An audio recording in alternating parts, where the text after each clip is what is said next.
Bases dropped on Soccer's morning show. Soccer down here. John here, you there. Thanks for hanging out with us on a Tuesday. We got stuff, the official term.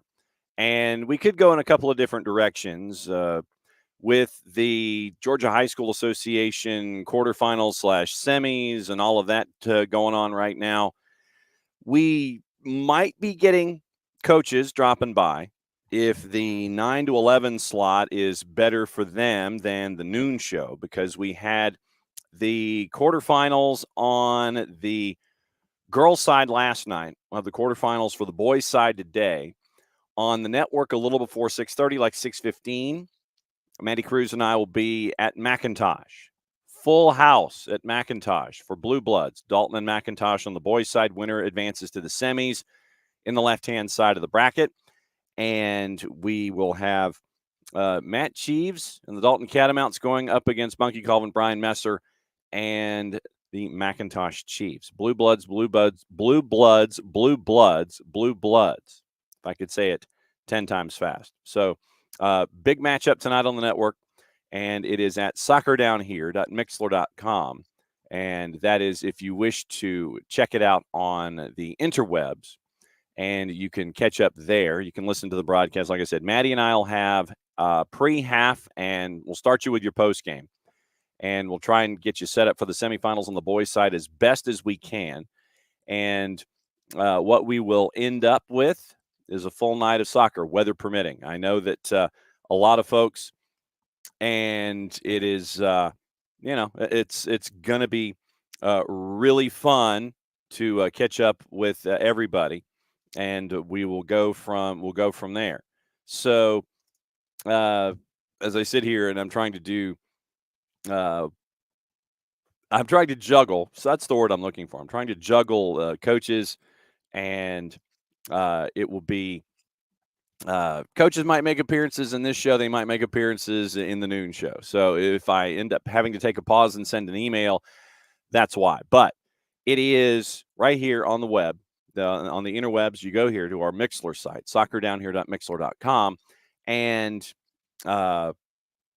then what we get to catch up with all of you folks. So you can go there, or you can download the Mixler app, MIXLR. They actually have an app. Let me show it to you on my phone real quick. And it would end up being, let's see here. Let me see if my phone will behave. Okay, so go into your apps, dial it over, and you go here.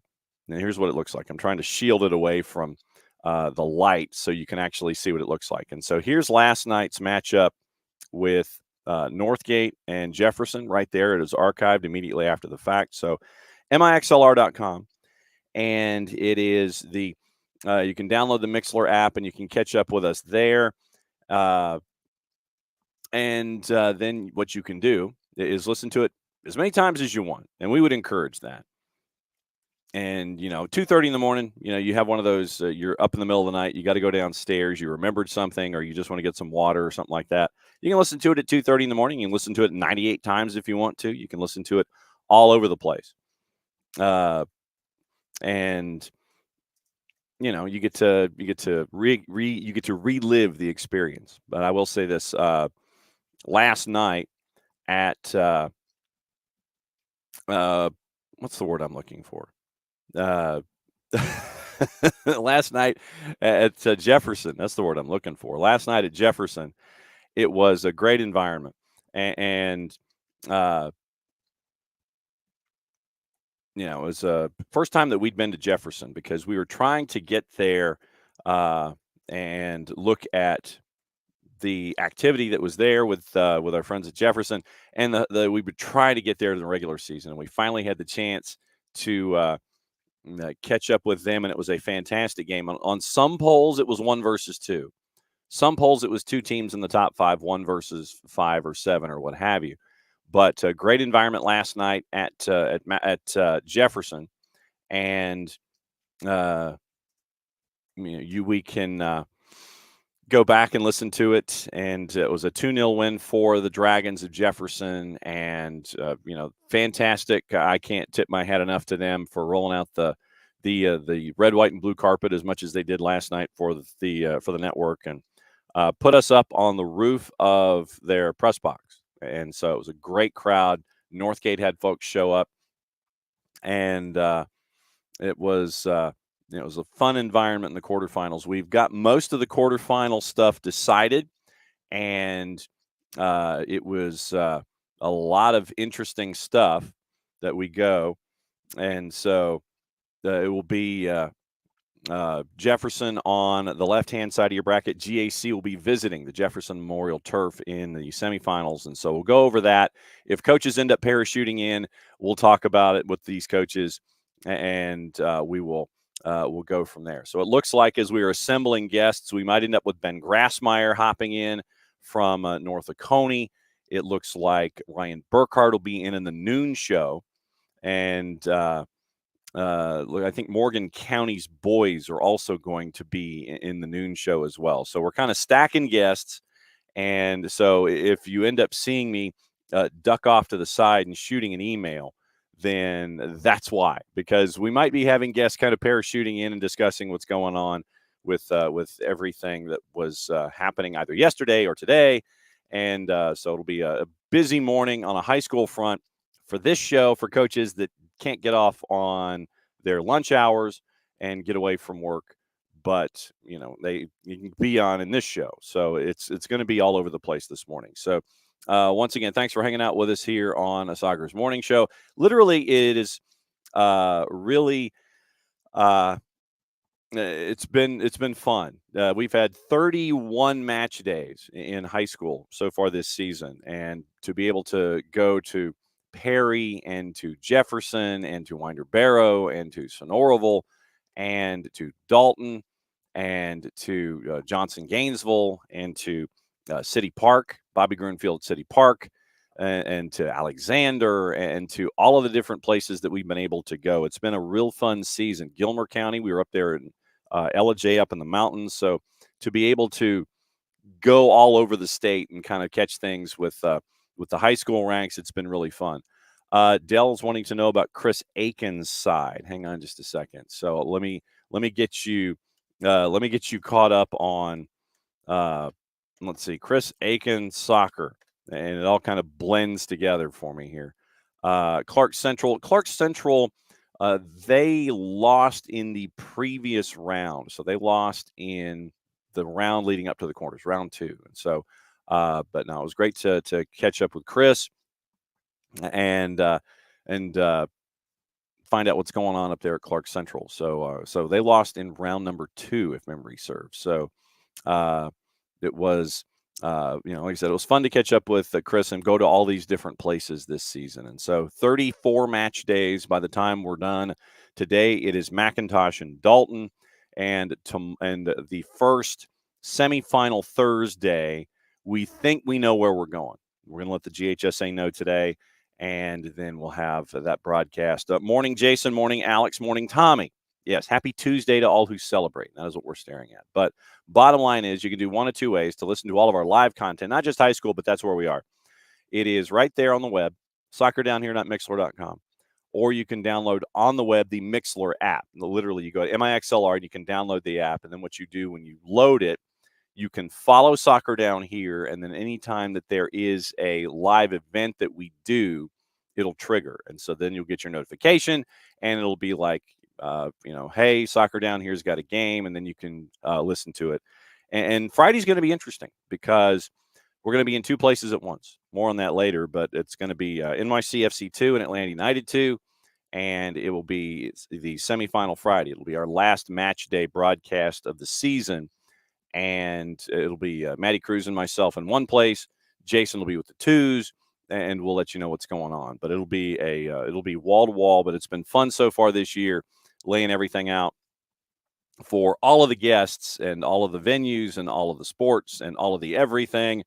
So it will be it'll be fun to catch up with everybody and let you know what's going on. Like I said, it looks like Ben Grassmeyer might be joining us here in the 9 o'clock show. And so we'll see what's up with Ben Grassmeyer and what's been going on with his program. And, but like I said, this is going to be kind of flying around this morning. And it'll be the same on Thursday. Well, might be the same on Thursday as we dance around a little bit, but it might be more noon. The noon show will be today, tomorrow, Thursday, Friday. And it'll be fun to kind of gauge the coaches' interests and see what's going on with them and see where they are and how are they handling the weather and all these kinds of things. So, it'll be fun to catch up with coaches as they see what's going on. So, Ben Grassmeyer from North Oconee might be joining us in short order. So once again, we'll let you know what's up with all of the coaches, and we will. Oh, that's good. A Chrome exception, unknown software exception. An exception, unknown software exception. That doesn't sound good. So that better not be something that's going to be. So John is using Chrome. So hopefully our friends with Chrome decided to sit there and tell me what's going on. But Ben Grassmeyer, North Oconee, looks like he might be joining us here in short order. But yeah, long version to a short question. That's the web address. That's the app. So web address, if you just want to listen off a computer, app, MIXLR. You can download the Mixlr app, follow Soccer Down here. Saturday will be interesting. Friday will be interesting, and it'll be something very, very cool and new with us here. And so we'll see what's going on with everybody, and get the coaches acquainted with you if you haven't been following a program, and then we can let you know what's going on with all of that. So we'll see. All right. So with the high school coaches that might be dropping in, we're going to be bouncing around. But opening kickoff, and this might be a prolonged opening kickoff. All right. So fine. I'll change course. All right. So Michael Valverde brings this in, and I'll go ahead and say it. I will go ahead and let this go. So Necaxa now has new part owners, and it's our friends at Wrexham, Reynolds and McElhenney et al. So Necaxa, Michael Valverde says, Necaxa suddenly all the rage. If you thought you knew what fan support was with Wrexham, Necaxa is an entirely different animal. But yes, so with Michael bringing this to the table, we'll make this opening kickoff. Brought to us by our friends at Kickoff Coffee and kickoffcoffeeco.com. That's your QR code. For those of you who are watching on Twitch, on YouTube, and on the 280 character app, and thanks that you do. Don't forget to use the code SoccerDownHere15. You get 15% off your purchase. They in turn take 10%, reinvest it in youth games, youth initiatives, stuff that they have earmarked as cool to continue to grow the game. And it is Kickoff Coffee and kickoffcoffeeco.com. All right, so you noticed that it was made yesterday. Yeah, and Eva Longoria, part owner. And apparently, from what I understand, she was part of the group that kind of knocked on the door of Mr. Reynolds and Mr. McElhenney and said, guys, maybe you'd be interested. So now they're adding to their portfolio, and the club, I think it was when the owners came in and you had new owners coming in, they purchased 50% of the club. And when you had all of these folks come in to want to be minority owners and everything, Sportico said that Club Necaxa was valued over $200 million when they brought in 3 new investors about 2 years ago. And Matt Walsh, Card Sound Capital managing partner Jake Jackson, and music entrepreneur Nick Gross, son of prominent hedge fund manager Bill Gross, they're all investing in the club. and it is a sharp valuation increase. Necaxa was valued at $150 million in June of 21 when they sold a 1% equity stake for $1.5 million using NFT technology. I don't know if that was the smartest thing in the world, but hey, if somebody decided that they wanted to invest through NFT, non-fungible tokens, that was a bit of an education for me at the time. It was, once again, to continue to learn how not to invest in something, it would be through an NFT. But somebody decided that they wanted to drop $1.5 million for a 1% equity stake using NFT. Al Tylis and Sam Porter led a group that purchased about half the club at a valuation in the low 9 figures. And the trio that came in 22, buying into the holding company that contains the Tylis Porter equity, and will have roughly 5 to 10% of the overall team shares. But Sportico's valuation had them at about $200 million. So now, the way that it is, it appears that Ryan Reynolds and Rob McElhenney, as we welcome in Jarrett this morning for opening kickoff, it appears that our Wrexham owners, and it'll be, it looks like they're joining in, but it is a substantial investment, but it's not like a massive investment, if that makes any sense. So this sounds like something that might be in like the 10% category, where it might be modest 8 figures, something like that. No numbers have been let go, Jarrett, but the eventual takeover of the soccer sporting world by Reynolds and McElhenney has now gone to Liga MX. I think they're in for a bit of an interesting awakening when it comes to it. It's a different world than Wales. Yes. It's a different animal. We'll see. Yeah, we'll see how much the investment is, and we'll see what it is. Hopefully, this doesn't lead to people jumping on a desk and then telling me that Necaxa has done more for this sport in America than MLS has. And I can't, man. I can't. Yeah. I don't have the cholesterol for it. I mean, I'm trying not to get the cholesterol for it, but it's cool that you're getting more investment, and then, build off of what you've done at Wrexham, which is awesome. What you've done over there is awesome. So yeah, invest in Necaxa, see if you can take it and see if you can, help it continue to grow. Yeah, and so that's what that's what we're. Jason, it could be even worse than the no promotion story to try and sell like Wrexham. Imagine some world where like Necaxa does poorly, and then they just like transfer all of their investment to another club. Oh my God, that's happened before in Mexico. Not just with these guys, but like you kind of dance around. In the past, like they've kind of danced around, like this team is bad. Let's just transfer everything to another team. Yes. So the numbers, actually, Sportico has come out with the numbers, and it says some of Club Necaxa's backers purchased 5% of Wrexham. So that would be, well, I figured it would be 10, but it's 5. So that puts it at a value of what, 20 million? Or no, 10 million for 5%. So $10 million investment. So they cracked 8 figures. And so it's looking like Reynolds and McElhenney are going to, and this is, so it looks like they're taking that $10 million investment, 5%, and they're diving into Necaxa. And so that's what you're staring at right now with Liga MX, Reynolds, McElhenney, etc.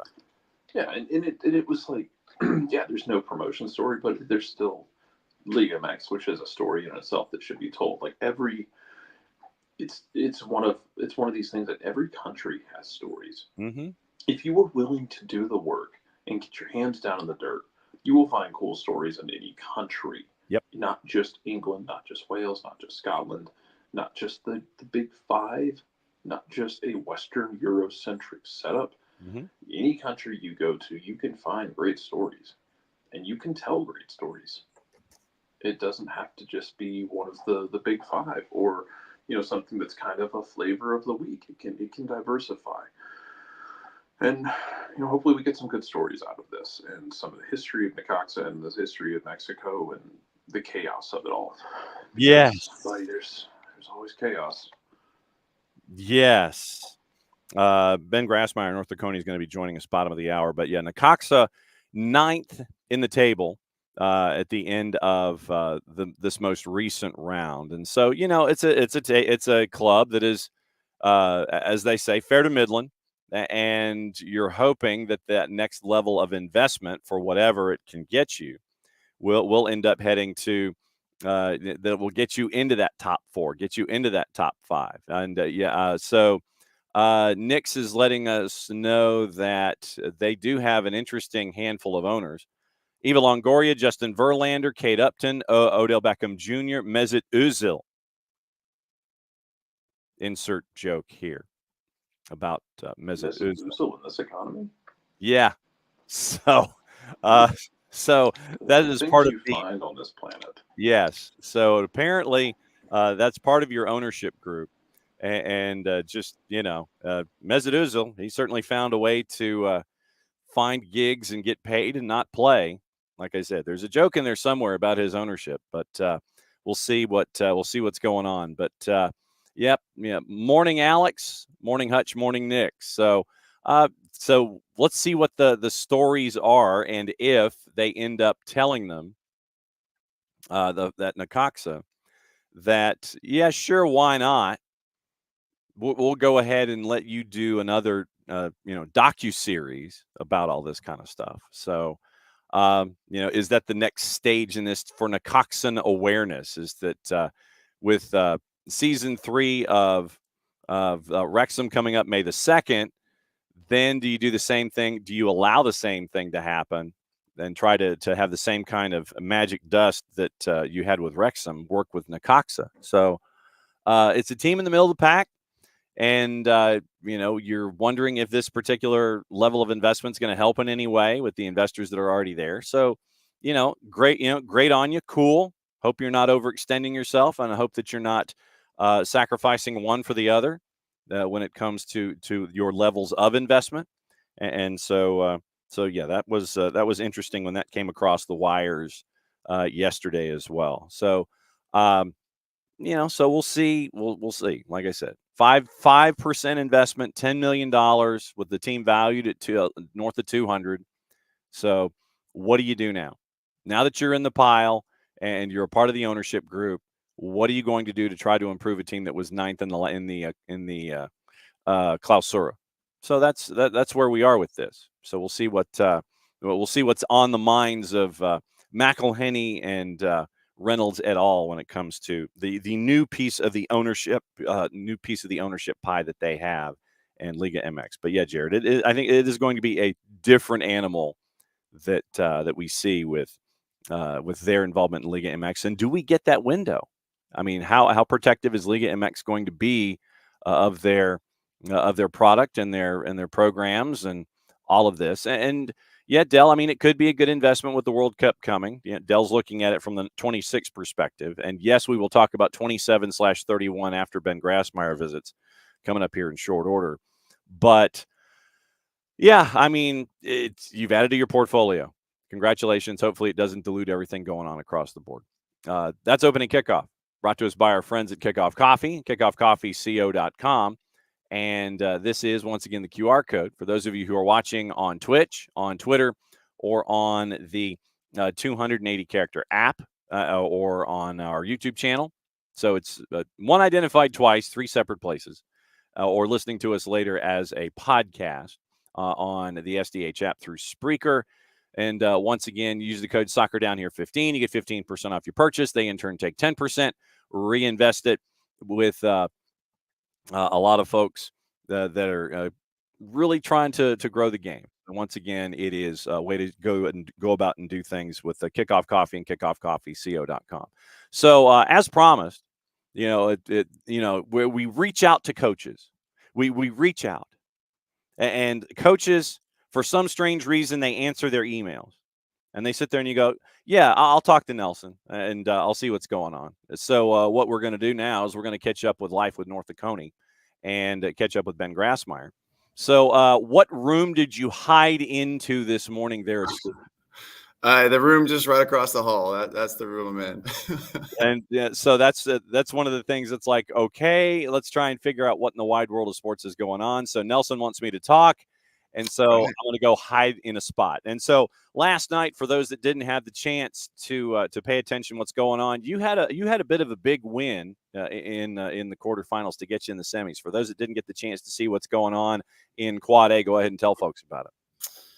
Yeah, we traveled to Stars Mill High School, hopped on the bus for an hour and a half, 2 hours, sat in some traffic, and finally got over there. But had a really nice comeback win, a win that really is one that I'm going to circle for a long time. And, we were down 1-0 and scored a set piece from far in the second half, and then off a corner with about a minute left, ended up winning the game. One of those that, just a classic high school tight game won by set pieces. So an exciting one for sure. Yeah. So I was going to ask you, when you're going into an environment like Stars Mill, I mean, it is blue blood. It is pedigree. It is history. All those kinds of things. What were the discussions that you had with the players going in to this matchup, knowing that, yes, Stars Mill is royalty? Try not to get focused on that. Just focus on the task at hand. Did you talk about it early? Was it the elephant in the room that was kind of over there? How did you handle this road trip going up against the Stars Mill? Sure. Well, we had played them in our scrimmage this year, so we were familiar with their team. They ended up beating us 3-1 in the scrimmage, and that was we were okay with it because, just playing them again, we were okay to lose the first one, knowing it's hard to beat a good team twice. But also we just weren't ready in the scrimmage. It was a scrimmage, and it just seemed like they were so connected in that scrimmage game, and it looked like they had been playing together for a whole season, and we were still just throwing things out there to see what came back and see what we could figure out. And so we believe we're in a really good place, and we've got the people or our players in the right positions, and we're building confidence with each game. And so we just knew going in that they could slightly, underestimate us since they beat us early in the year. And we were a completely different team. We were missing two of our top players in that scrimmage game, and we just wanted the chance for a rematch. And that's what we wanted. Just give us a chance to rematch that team, and we'll throw everything at them. So we're happy to have that opportunity. All right, let me go through. Let me take this a half at a time. Sure. So first 40 minutes are in the books. You have the talk with the team about everything going on, what you've seen in the first 40 minutes. What was the discussion like? What did it lead to, and what was the message heading into the second 40? It was Stars Mill's a very possession-oriented team, and it was just a reminder that, guys, it's okay if they have the ball. We've kept it 0-0 at the half. It's okay if they have the ball. We've got to be comfortable with them having the ball and playing backwards. As long as they're not breaking us down, we're okay. So it's just kind of a reiteration of the game plan. We were focusing on their number 12 in the midfield is such a player. She just controls everything. We're focusing on her a lot and just keeping her at bay. And we thought we did a good job. But really, we didn't allow them to create many opportunities. So it's just a reminder of, hey, it's okay. Like we're fine. We don't have to control the ball the entire game. We knew we weren't going to. And so just a kind of a reminder to the team was the halftime talk. Also, just to keep a level head, a couple of kids were on yellow cards, and just to stay organized and keep with the game plan. If we have to make a change, we will, but it's just to keep with the game plan was really the talk. And so then it's mega competitive. Set up for me what happened in that goal, basically at the death, that gave you the advantage and eventually the win.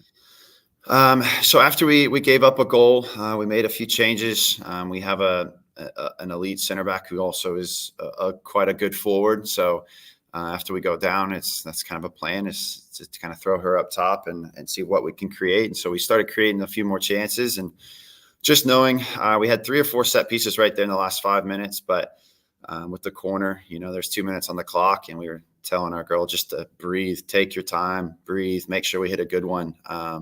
And it's awesome how it worked out. Our girl who scored, we had a conversation with her before the game, and I told her, I just said, hey, I think you're scoring with your head today. and she ended up scoring right there with her head. And she looked at me and gave me this little heading notion. And I was like, yeah, I know. So it was just such a special moment for that kid individually. And then for the whole team and the parents and everybody. It was a very cool moment that we'll all remember for a while. So when it comes to you and your history, for those that do not know it and how you ended up with the gig there at North Oconee, one of our plus ones says there's an interesting accent for Coach Grassmeyer. You're definitely not from GA, and no, you are not from Ball Ground or Toccoa, sir. For those that do not know your history, break it down. I'm from Snellville, Georgia. I went to Brookwood. I just talk funny, I guess. It's allergies. Yeah, I can't open my eyes, can't sneezing, my nose is stuffy. Yeah, I didn't sleep much last night. I don't know what it is. That was going to be my follow-up question. It's like, how much rest when did you get home from Stars Mill? I think 11. Oh, that's not too bad. No, and then, just start watching film and try to lower the heart rate a little bit. And, just keep rolling. Playoffs are a grind, and it's a fun time. So how did you end up getting the gig at North Oconee, for those that don't know? So I went to the University of Georgia. It was kind of my pathway. It was a decision to end up playing at a small school or go to UGA. And I ended up going to Georgia and ended up playing the club soccer route there, and got into coaching right away. Coached at a local club here, and coached high school all throughout college as well at Oconee County High School on the boys' side with Colin Connors, and just kind of fell in love with the area. Started substituting over here and got offered a job. So it's kind of a wild story if I went more into detail, but yeah, we got time, Ben. Well, I had such a rough time student teaching. I thought I was going to say goodbye to teaching and step away. And I kind of worked a few odd jobs right after college. And I was substituting, thinking, maybe I should try this degree. And I ended up taking 2 years off afterwards and just didn't really think I was going to do it. And after I substituted at Malcolm Bridge Middle School, which is North Oconee Middle School practically. And I kind of told myself, if something came to this, I'll try teaching, if this opportunity opened. And so I ended up chatting with the principal about it. And he was like, well, we don't have an opening. And so I was like, okay, that's fine. And I had plans to kind of travel Europe for a while, and I was leaving on April 20th. And we were going to go for 3 months. And I said, you know what, if I don't get a job before this, I'll just keep kind of doing what I'm doing. I'll figure out what life's looking like after that. And so all through the spring, I was subbing and just, no opportunity. And about a week before the principal called me, a week before I left to Europe, he said, hey, I might have a teacher retiring. And if I do, I might have an opening for you. And so it wasn't until the day before I was leaving, he called me that morning and said, she's retiring. Would you like this job? And I drove in. I said, yeah, absolutely. Perfect. And then he asked me, he's like, do you want to coach middle school? I was like, not really. I'd love to coach the high school team, but they've got coaches up there, but I'll do whatever you need me to do. And then the next day on the way to the airport, the AD called me and said, hey, I need a girls soccer coach. My guy just left. I said, well, this couldn't have fallen more into my lap than it has. So then I hopped on an airplane, traveled for 3 months, came back and had a job. And it's one of those times in my life I was like, I'm definitely where I'm supposed to be. And it's been a joy for me ever since. And I've really got to kind of grow up the past 8 years doing this. And it's been awesome. You've only given up one goal in the postseason, and that was in the match to Stars Mill. You were come out as a 2 seed out of Region 8. No worries, shutting out Luella in round number 1. Then you had to go to Tunnel Hill to beat Northwest Whitfield, and we've had Northwest Whitfield on our air this year. And then you get to go on the road. So literally you've had 2 road games, and then, as a 2 seed, you're going to have to go to Westminster, who was the region champ out of Region 6. What has this run been like where you took care of business in round number 1, you had to do it on the road in round number 2, not giving up a goal, and then you go and do what you did last night against Stars Mill? What's this run been like for you guys? It's been awesome. I think we're well prepared with the regular season. We went away to Marist, which was the whole point of scheduling that game, was to put ourselves away at a really good private school, at a team that's historically fantastic, one of the best teams in the state. We wanted to put ourselves in tough situations. We went away to Jefferson, who's one of the best teams in the state. We went away to Oconee, who is a very solid 3A team. So we're road tested, and we knew we needed to be. We were fortunate last year to win a couple coin flips and host all 4 rounds until the final. We just figured we're not going to have that luck again if we don't win the region, and we ended up not winning the region. So I believe we're road tested and we're ready. With last night, we started, revenge tour, and tomorrow is a rematch of the state champ, or not tomorrow, Thursday is a rematch of the state championship from last year. And so we're just kind of using that as motivation and kind of believing in ourselves more as we go. So what does Westminster bring to the table for someone who hasn't seen them play? And you've already started staring at film until probably about 2 or 3 o'clock this morning. What does Westminster bring to the table? 8 straight state championships. They're just solid. They're solid all around. You got to go to their field. It's a massive field, grass field. That's incredible. They bring the atmosphere as well. I've scouted them there a couple times last year, and we just, we got to be ready. But we also play on grass, so that's nice. And I think just using last year's motivation for this year is what we're going to do. And every game we've played for the past 2 weeks now, it's just kind of raised our confidence level. So we'll throw everything we can at them.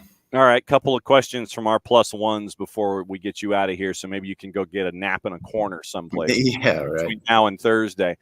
We mentioned that you're a Gwinnett County kid. One of our +1s wants to know, Abby, where are your parents from? Her kids are from Georgia, but she and her husband are not, so the accent, the southern accent does not exist. Where are your parents from? To where, or is this allergies that we're hearing this morning? It must be allergy. My mom's from Kansas, but yeah, from Kansas, and my dad's from Charlotte. So they met up in Charlotte and moved down here right when I was born. So allergies, I guess. So Del Schaefer, who is watching and listening from Charleston, he's our Charleston Battery +1. What European teams do you support, or who do you support in general? And do you ever show your team tapes from clubs overseas as to, give examples as to how to play and what messaging you're trying to get across? Who are your teams, and do you show tape of them? Yeah, I'm a Liverpool fan through and through, big time. Heartbroken Jurgen Klopp's leaving. He's an idol of mine for sure. So big Liverpool fan. And you and John Bowen from Stars. Yeah, we talk about it every year. We text a couple times throughout the season about Liverpool and the season and stuff. And John's a great guy, and I really appreciate him. And big Liverpool fan. I'll be honest. No, I don't go through, like Liverpool or anything like that with the team. Obviously, like in the brain, it's like, oh, can we do this? Can we play like this? And a lot of it's not replicatable in high school, but we are big in trying to promote more of the girls' game too. And that's something just through coaching girls is really been awesome for me. It's just trying to be more of an advocate for girls sports and girls professional sports. And it's fantastic how a lot of the, local top kids now are going pro earlier and staying involved with them and just communicating that and showing stuff regarding the draft and things like that to our girls, and just raising the awareness of just the professional league for the women, and is a goal of ours. And Athens now has a semi-pro team, starts this year, and that's right next door. And the coach is a local college coach, and their assistant, it comes to some of our games. So just kind of staying in tune with what's going on locally around the women's game is more focused than the professional, European Liverpool stuff on the men's side. So. Okay. So then, all right. So I fibbed. 2 more questions. Michael Valverde watching from Charlotte. He's asking, what would you say to Mo Salah at this point? Oh man, him and Klopp kind of got into it last game, but if I speak, there will be fire. If I speak, yes, exactly. it's hard. It's hard, and you don't know all the details. And knowing that as a coach, and I've always enjoyed seeing how Klopp's handled things and trying to keep it within the locker room. And I think that was his response, was that we've spoken about the locker room and that's it. Like, moving on. I've always appreciated that, but Mo's a player, and I imagine we might lose him this summer, but it's going to be impossible to replace those goals. That's something I've learned ever since Daniel Sturridge left. And I wasn't even a huge fan of Sturridge, but he scored, and you can't replace goals. Like, that's just the game. You gotta have goals. So big fan of him. My assistant coach wore never give up shirt, which Mo Salah wore against Barcelona in the second leg when we won the Champions League, the crazy Anfield comeback. And so he actually printed the exact same shirt and wore it last night, and our parents were all about it, and especially going down. So it kind of came the theme of the game. Nice. All right. So now this is my final question. Abby says her son enjoyed coaching the women more than the men when he was a GA after playing because they took direction better in his mind. Your thoughts since you coached both? Yeah, absolutely. It's kind of strange. I got into coaching girls simply because I was coaching a boys high school team, and I had a boys club team that went to that high school. And so I figured, okay, I'll switch to girls club so I can coach boys high school still. But even though there's a crossover rule, if they still go to the same school, you still can't coach them. So I kind of didn't know that rule before I had kind of gotten into all this, and just accidentally stumbled into coaching girls, and I've never looked back. It's been the biggest joy for me, and I've loved it. I've had to learn a lot, but I would say coaching girls I enjoy it because when it comes to tactics and soccer, is so much easier to implement something. They are so much more responsive to tactics and listening to game plan, and they will. If they believe in you, they'll do just about anything. And sometimes you don't even have to train it. You just have to talk it. And the littlest things can be fixed, versus boys that sometimes are harder headed and harder to get things through to them. But on the boys side, I do enjoy the competitiveness, and just, as a male coach, the locker room with the boys, like I do miss that kind of stuff. But no, I've loved coaching girls, and I don't really ever see myself, switching back. But well, thanks for hanging out with us this morning and answering the bat signal. It's like literally I send out an email and Ben's like, yeah, I'll come in. It'll be great. Absolutely. And so, Ben, thanks for hanging out with us. Congrats on the big win on the road at Stars Mill. And I know that you're going to get ready for what's going on with Westminster. Thanks for coming on the morning show and seeing what's going on. I don't know, rub your eyes, put some fresh water in, get the compress going. Maybe the Lone Ranger compress and everything. Yeah, absolutely. For Westy, thanks for coming on, and be safe. John. And we'll catch up soon. Thank you, man. I appreciate all you do for us and the soccer community. So thank you, sir. All right, that's Ben Grassmeyer. And so we're going to do the hot tag. For those of you that watch maybe on Monday or Wednesday or pay-per-views or things, there's called the hot tag. And so literally we're going from one to the next because the queue is lined up. And for this one, we go to Woodville Tompkins. First time we've ever had Woodville Tompkins on the show. Coach Pinkney, good morning. Hey, good morning. How's it going? Doing all right. Thanks for answering the bat signal. Thanks for having us on. All right. So for those that may not know the story of Woodville Tompkins, it is lower classifications. And what's it been like for you to be a part of the Woodville Tompkins program on the boys' side, putting some big numbers on the board and getting ready for a big one? We have a nice little community here. We're a magnet program. We're a career and technical high school, so our kids leave here with some type of trade. We have culinary, collision repair, aviation.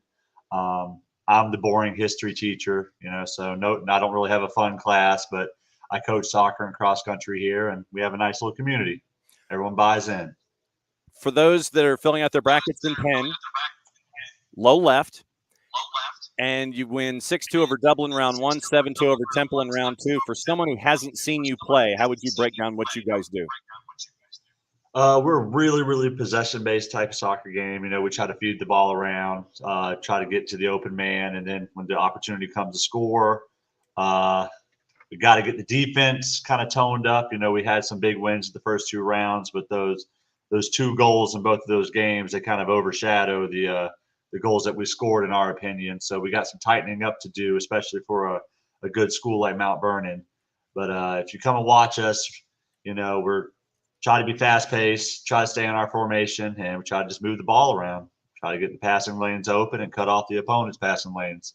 All right, so time to talk up your roster a little bit. I know that you've got a fantastic scorer who was very, very busy last time out. For those who haven't seen you, break down your roster for us. We got Luis Lopez, who's a senior this year, senior captain. He was one of my COVID babies. When we first came back, we had to choose whether or not we were going to have soccer or not. In 2021, we were a virtual school. And so the kids would, do the stuff online, and they'd come, and here comes this little freshman with a man bun, not even maybe 120 pounds. And, we put him out there, and he scores 16 goals as a freshman. And then it just built from there. And now he's our school all-time goal scorer with 81 goals. He just had a tryout at Central Georgia Tech in Macon.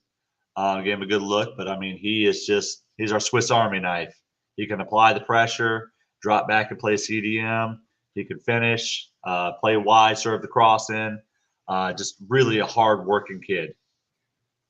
When it comes to how things are in Class A, what has it been like for you getting ready for this particular schedule? How did you challenge yourself? What I like to do is talk about things in 3 separate seasons. You have Season 1, your non-region schedule, which gets you ready for Season 2, which is your region schedule, which you hope gets you ready for Season 3, which is your playoff schedule and the run that you've been on so far. How do you think Season 1 got you ready for Season 2 and then got you ready for Season 3? I like the way that you phrased that too and put that together. Season 1, we try to load up with a lot of we played a good bit of 3A schools, and we played at one Giza school, but we tried to stay local, but also play some on the road to some of the private schools around here. I believe we went 1-3-1. Me and my assistant coach were meeting quite a bit and thought that this was not going to be a great season after that. Then when region play came into play, we kind of had a little win streak going. Lost to Metter, pretty bad at Metter. And then we hit the drawing board, and decided that we were going to get back to Fitness Mondays. And after the weekend, we hit a good bit of exercise, workout drills, added some more conditioning to our routine, went on a nice 4-game win streak, won the region. And then when it came down to the playoffs, same thing, we kept it going. As you see, I think we scored 13 goals so far in the playoffs, so I do believe that that's paying off. But we kind of shifted where we kept our technical stuff at practice, but we added a little bit more push-ups here and there, a little more crunches here and there, a little more laps here and there, and the kids bought into it. And I think you see right now we got another 10-win season, had our third 10-plus win season in a row, so doing pretty good. And it's just like I told you when you first asked about school, we have a good crop of kids that buy into our philosophy, and it's just, hopefully it'll pay off again tonight. When it comes to multiple sports, you coach both cross country and boys soccer.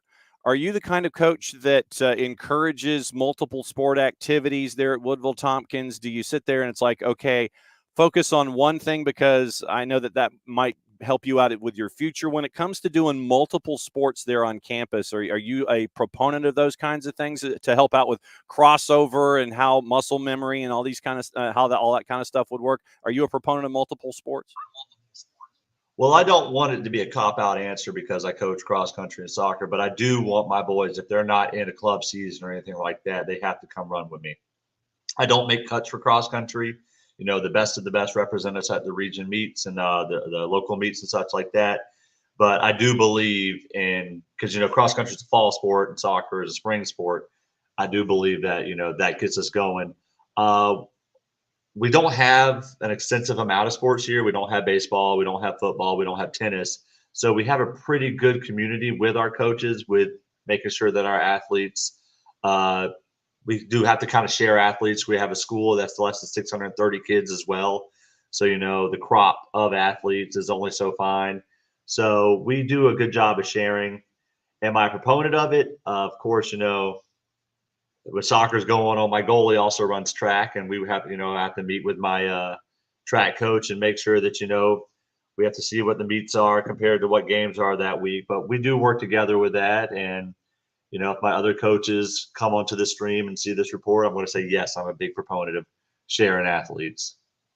When it comes to the soccer community there on campus, I want to ask about support, because we've had coaches on, whether it's on our noon show, and we'll discuss how things are in certain communities. I'll give you an example, like the Pinelands and Jeff Davis, where Jeff Davis, they are making their run, and they had a matchup against Appling County, where in American football, you're 20 miles apart, you're rivals, and it's Baxley and it's Hazelhurst, and they're going at it, and it ends up being what you would anticipate for an FOOTBALL Friday, a Football Friday crowd, where you can't find a seat. It's crazy. Everybody's going all over the place there in a non-traditional, I'll go ahead and use air quotes, a non-traditional soccer market. What's the crowd support been like for you there on campus, whether it's student body, faculty, folks nearby Woodville Tompkins? What's the support been like for you this season and since you've been coach? Since I've been coach, it's gotten a lot more. We're having more people show up at the games. Postseason is a lot different. Basketball reigns supreme down here in Savannah. We wouldn't even try to compete with the basketball school and getting people there. We have been at a disadvantage this year because we used to play in Garden City Stadium, which is maybe 2 miles down the road, and we have had to have 4 different venues for home games this year. We've had to play at Savannah High, Islands High School Stadium, which, if you know the area, is on Whitmarsh Island. We've had to play at Memorial Stadium, where we'll be hosting Mount Vernon tonight, and we've had to play right in front of where the Savannah Bananas play, Morris Field at Daffin Park. So we've had 4 different home venues all season. It depends on the game as well. We were 2A for a while. So like you said, Jeff Davis, when we played, we always had a big crowd for the Jeff Davis games. And Toombs County, those are 2 great coaches right there, Lawson and Moore, that they get their stands filled when we go there. And hopefully we try to reciprocate it. But basketball reigns supreme here, and we're trying. On game days, I have a good principal and administrative staff that puts out stuff on Instagram and morning announcements. I'll walk around, put flyers up on the school during my planning period. Hopefully tonight we'll have a larger crowd there, but I do wish we could get a little bit more, and hopefully in the near future, when we have more of a site built near campus, we can, pack that stadium on game days. What does Mount Vernon bring to the table? I was looking at the roster the other day, a lot of juniors. I see that they're kind of taking it bit by bit. I saw, a couple days ago, first time to the Sweet 16, first time to the Elite 8, which I know gets your players, fiery. When you're able to get them to buy in on milestones and stuff like that, that's a hard team to bring. Any team from the Atlanta area, we always know is going to have probably some club players on the roster. See a midfielder that scored a good bit, and was watching a little bit of film today, and looks like they'll take some shots from far. So we got to make sure the defense is locked in, the CDMs are ready to go, and as we say with our keeper, man, keep that torso lined up with the ball. Looking forward to it. Thanks for coming by and letting everybody know about Woodville Tompkins there in Class A. Kalen Pinckney, the head coach of the Wolverines. Thanks a lot for hanging out with us. Hey, thanks for having us. That's Have a Kalen. good day. All right, be good. That's it for hour number 1. Visits from North Oconee and Woodville Tompkins. We can check Woodville Tompkins off the list. I'd like to thank Coach Pinckney for answering the bell early this morning. And so literally it is, and that's cool because we've not had Woodville Tompkins on any part of our shows this season. So to be able to let everybody know what's going on there. I knew that basketball for me was the first thing that I traditionally think of when it comes to Woodville Tompkins down there in Savannah. But great to catch up with the cross country coach and the boys soccer coach. They made region title history back in 23, getting their first ever region title. So Coach Pinckney has got Mount Vernon tonight, Class A boys, and it is going to be it's going to be a tall order for them. Mount Vernon coming in as the 3 seed out of Region 6. Region 6 has Atlanta International as the 1, Whitfield Academy as the 4, and Paideia as the number 2. And so that's where Mount Vernon comes into play. Mount Vernon beating Darlington 3-2, then beating Tallulah Falls on the road 2-1, and they're probably on the road now if they haven't already gotten on the road. It's Mount Vernon at Woodville Tompkins tonight, and that is part of what's going on in Class A. East Lawrence and Paideia, very busy day for East Lawrence. The boys host Paideia. The girls have to travel to Social Circle, so it's a very, very busy day for them in Class A. So thanks for indulging us on the high school side of things here in hour number 1. Great to catch up with Coach Grassmeyer at North Oconee after their big win last night against Stars Mill, and catching up with Coach Tompkins. First time ever we've had Woodville Tompkins on the show. So it's great to catch up with all of them and get everything squared away on the high school side. Remember, at noon, it is Soccer's in Session Live, quarterfinals Tuesday. And we're going to try and catch up with coaches around the state and let them talk about what's going on, go through what happened last night on the girls' side, get you ready for what's happening on the boys' side, and get you ready for the final quarterfinal day, Monday and Tuesday, and then once again, off day tomorrow. And once again, all of this is weather permitting, because for those of you here in the footprint, you know how crappy the weather is right now. So our broadcast plan, once again, is 6:15 pregame show with Maddie Cruz and myself. 6:30, it is Jess and Jason calling Dalton and McIntosh at McIntosh. And it will be Blue Bloods starting at 6:30. Like I said, weather permitting.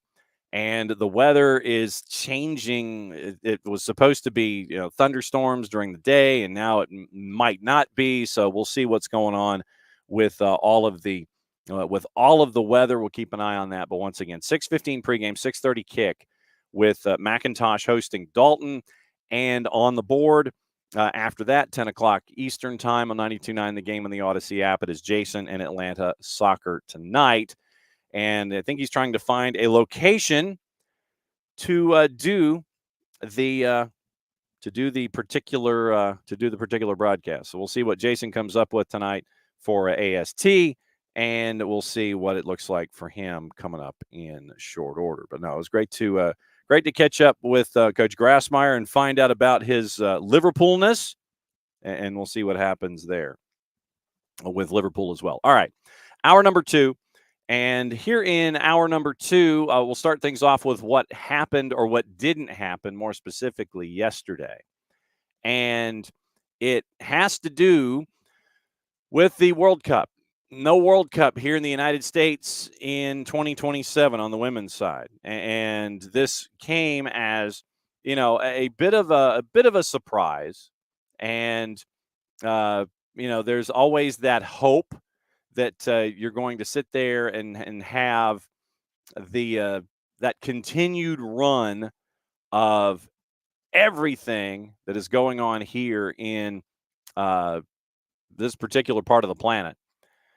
You figured that the run might continue by 2027. Club World Cup, Copa America, 24. You've got the Olympics in 24, 25 Club World Cup, 26 the World Cup, 27 you thought it would be a natural progression to have the Women's World Cup here. But yesterday, word comes out that the U.S. is withdrawing their bid for 27 and going to pursue the joint bid with Mexico for 2031. So they withdrew weeks before the public vote, which is scheduled for the 17th of May. In Thailand. And so now the two North American federations are going to focus on 31. The statement that came out basically says that withdrawing the 27, focusing on 31, it will allow the federations to fully take advantage of what they learned from 26 and provide greater support for host cities, many of which could host both men's and women's matches. I don't know, kind of like... how do we phrase it? Atlanta? Because if you are in your, if you are putting 50,644 in a building for the She Believes Cup and keeping probably at least half of that for the matchup that did not involve the United States, that I would maintain that Atlanta is one of the contenders for the Women's World Cup final in whatever cycle you want to put it in. 70-something thousand folks being there for the last game of a tournament, the drop of a hat. I could see that very, very easily. U.S. Soccer also said that by pushing back the bid, they could more fully focus on ensuring that a Women's World Cup hosted by the two feds would have equal investment to the men. Proposed timeline of a jointly hosted 26 men's tournament amongst U.S., Mexico, Canada, followed by the proposed women's edition, the 28 Olympics, and the other hosting obligations for smaller tournaments, 2027, might have been too much. So they pull it back. We're going to focus on 31. Football Association Chairwoman Debbie Hewitt previously said that England is considering launching a bid for 31. And so now this means that it is either going to be Brazil or Belgium, Germany, Netherlands. Those are the two bids that are under consideration in May for the 2027 World Cup. Brazil's the heavy favorite. They hosted a World Cup back in 2014. FIFA, it might be smart for them to try and invest in infrastructure, try to continue to grow the game in the region. We all know what it is doing on the European side of things. But if you were to give it to Brazil, once again, remember, you could end up having a Women's World Cup final at the Maracanã. Stadia are there, although I do wonder what the infrastructure is like, considering that the World Cup was there in 14, and it makes you wonder, like a stadium in Manaus that was in the Amazon, it makes you wonder where you can have stadia, how in-depth you have the stadia, how many different venues is what I mean. And then you go from all of that to their current state of affairs. You know, when it comes to renovations and things like that, do you need to sit there and look at the stadia as they are currently being monitored, not constructed, but monitored? Because looking back at the 2014 venues and the sheer numbers of them, I would anticipate that having the venues themselves in number would not be the issue. But for Brazil, it is ever since 2014. You're talking 10-year-old stadia. What is monitoring? What is upkeep? What is, how much activity do these stadia get? And while it may make sense to have something in Brazil, would it, where are the stadia right now when it comes to standing upright, amenities, those kinds of things? What does it look like with the 2014 World Cup venues? So while Brazil might be the smart play to continue to grow the game in South America, that would be my number one concern is infrastructure. And can you get it turned around in basically 3 years to where if there are issues that need to be addressed, can you make things look shiny, nice, new, and have it be, functional for the best in the women's game come 2027? Like I said, that would be my question. Our friends at The Athletic did a bit of a deep dive.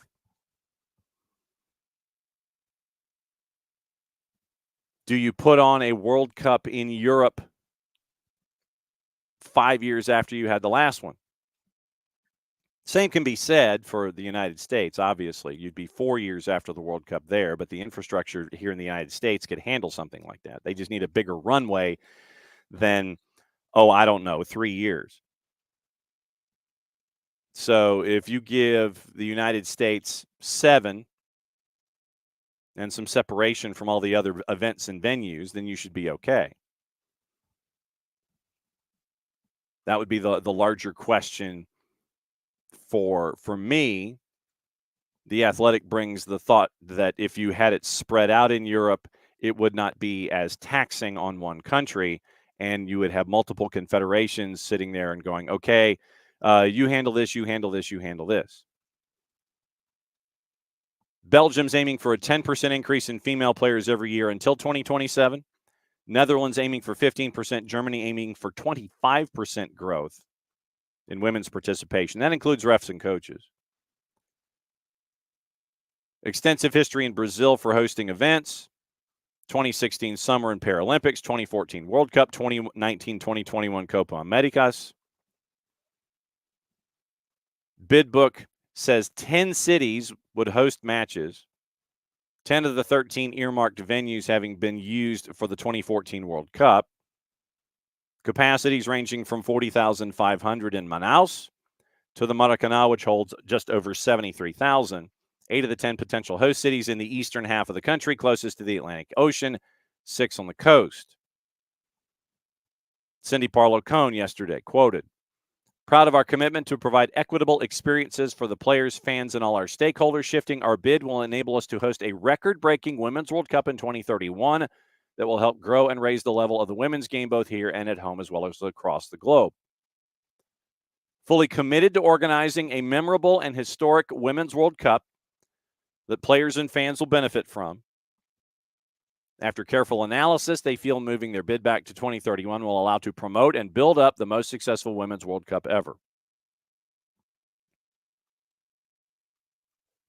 Strength and universality of our professional women's leagues, coupled with our experience from organizing the 26 World Cup, means that we will be able to provide the best infrastructure as well as an enthusiastic fan base that will make up all the participating teams feel at home and put together a World Cup that will contribute to the continued growth of women's football," quoting Ivar Cisniega, the president of the FMF. So that is where we are with 2027. The U.S. is like, nope, we're cool. We'll focus on 2031. This way, if you think about it, you're not sandwiching anything in. You're trying to, instead of having it be part of an assembly line, you want it to be its own event. And then continuing to have things churn and churn and churn over and over and over and over and over, trying to hit the same markets and the same markers when it comes to promotion and sponsorships, etc. You give yourself a little breathing room. 7 years possibly instead of 3 to put something like this together. The venues are not the problem.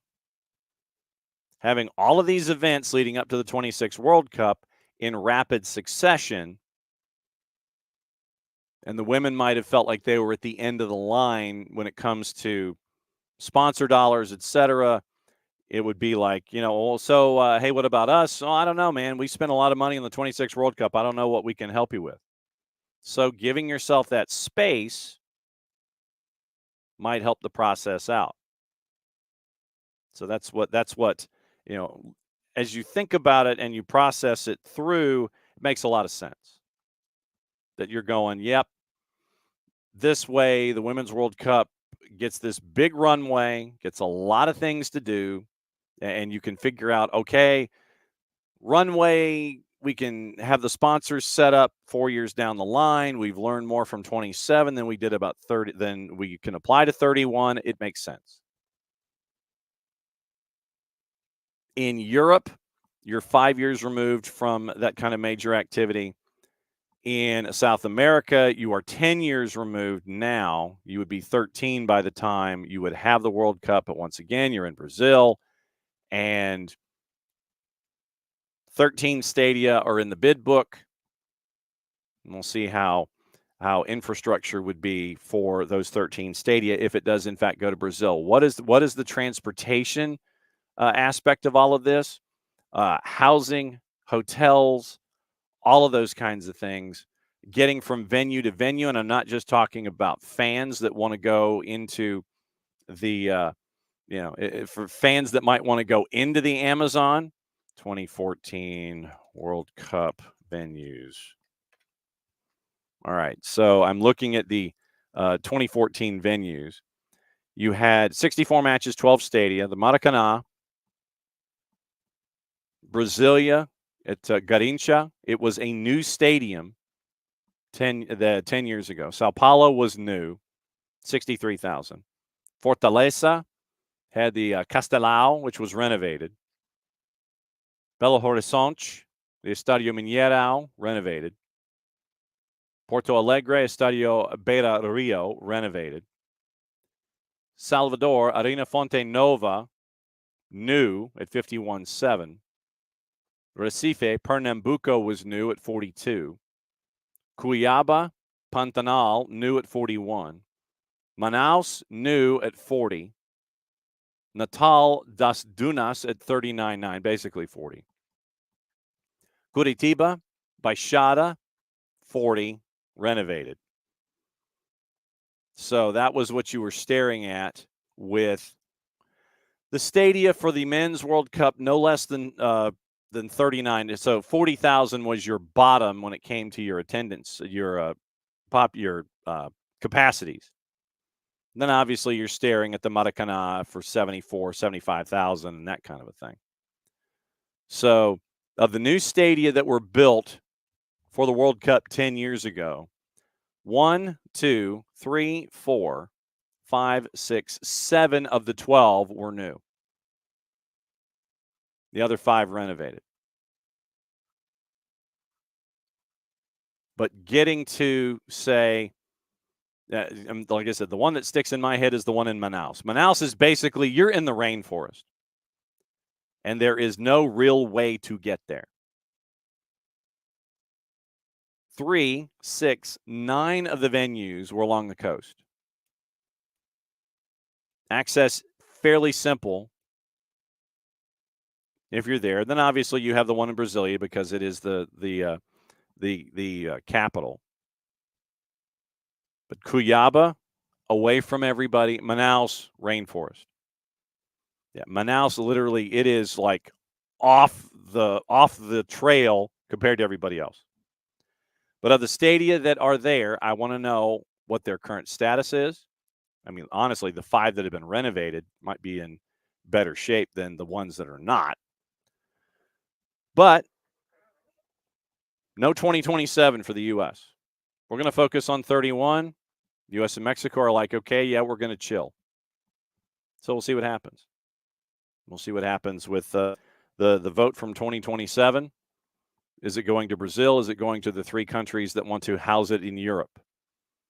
Brazil hasn't had it in 10 as of right now. Europe hasn't had it in 5. But that was the big piece of news that happened yesterday when it came to the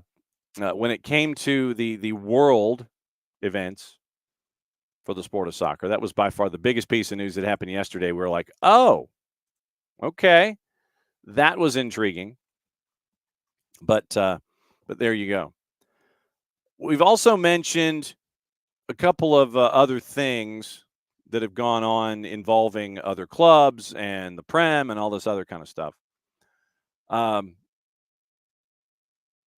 buddies at Nottingham Forest, they're having a day. They are having a day.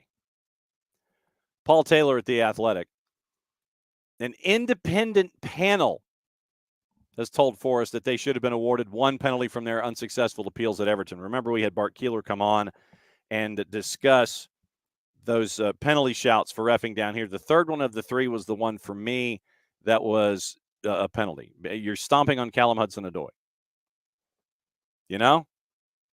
And you didn't get it called.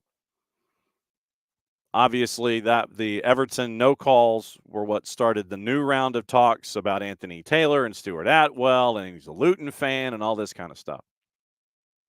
So, having reviewed the 3 incidents, all of it involved Ashley Young, by the way, the panel that was made up of 3 ex-players or coaches, a representative of the PGMOL, the Professional Game Match Officials Board, and a Premier League representative, unanimously agreed that Taylor should have been given a penalty when Ashley Young brought down Callum Hudson-Odoi from behind 55th minute. Felt that Young did not make any contact with the ball. Hudson-Odoi had been brought down by the challenge. Every panel member recommending that VAR should have intervened. Once again, remember, this is where Nottingham Forest decided to sit there and go. Nottingham Forest had made contact with the PGMOL before the match. Hey, Stuart Atwell, he's a fan of Luton. They did not go as far as calling for the official to be withdrawn. Forrester expected to face charges for the response following the match and the rather spicy social media post that followed after the match, where the owner, Evangelinus Marinakis, who has never been one to shy away from letting you know how he feels, they had that incredibly worded social media post calling out the PGMOL. Nuno, Nico Williams, Mark Clattenburg were all asked for their observations by the FA. Premier League is also staging an investigation, and right now, Forest is only 1 point ahead of Luton in the relegation battle. And they've also been allowed to listen to the audio of the match officials' conversations for that match at Goodison Park.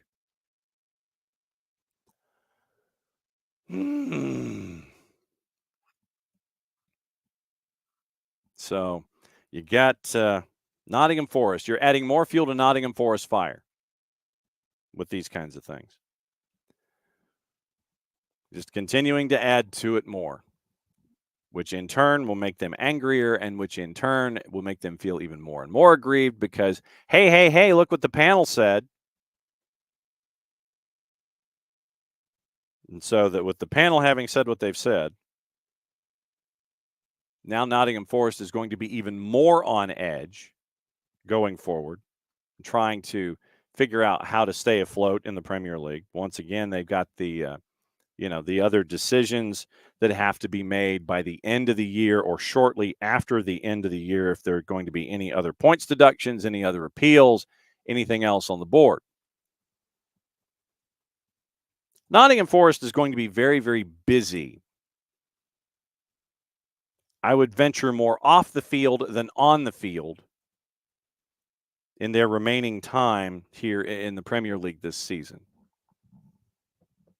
There will be billable hours, and the lawyers, I think, will be the only ones who will win by the end of the day.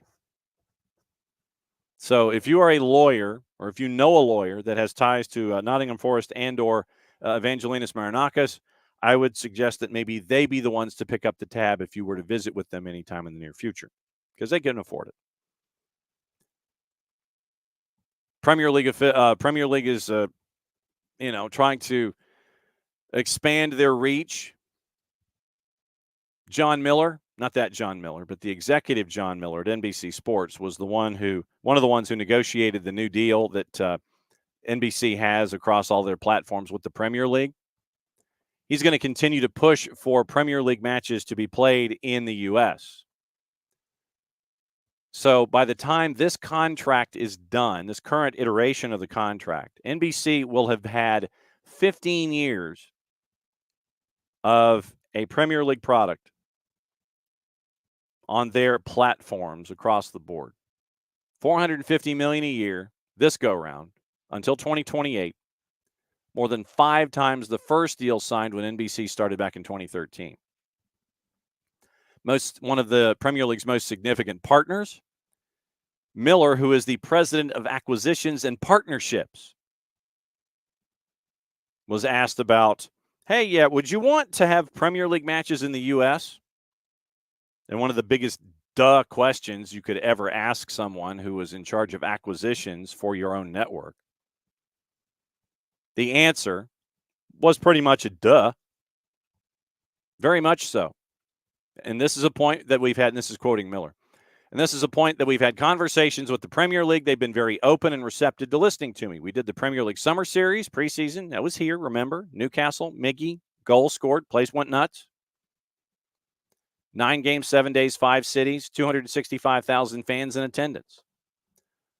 All the teams came over, quoting Miller, did really well, had a great experience, really able to interact with the fan base, and the Premier League saw that it was very successful. At some point in the future, I would love to see a couple of Premier League games open the season here in big stadia on our opening weekend. And I know that's something that we'll continue to push for because I think that there's an American audience here that would like to see regular season games, but in the meantime, we'll continue to work with the Premier League to do everything we can to make the games available to as many people as possible.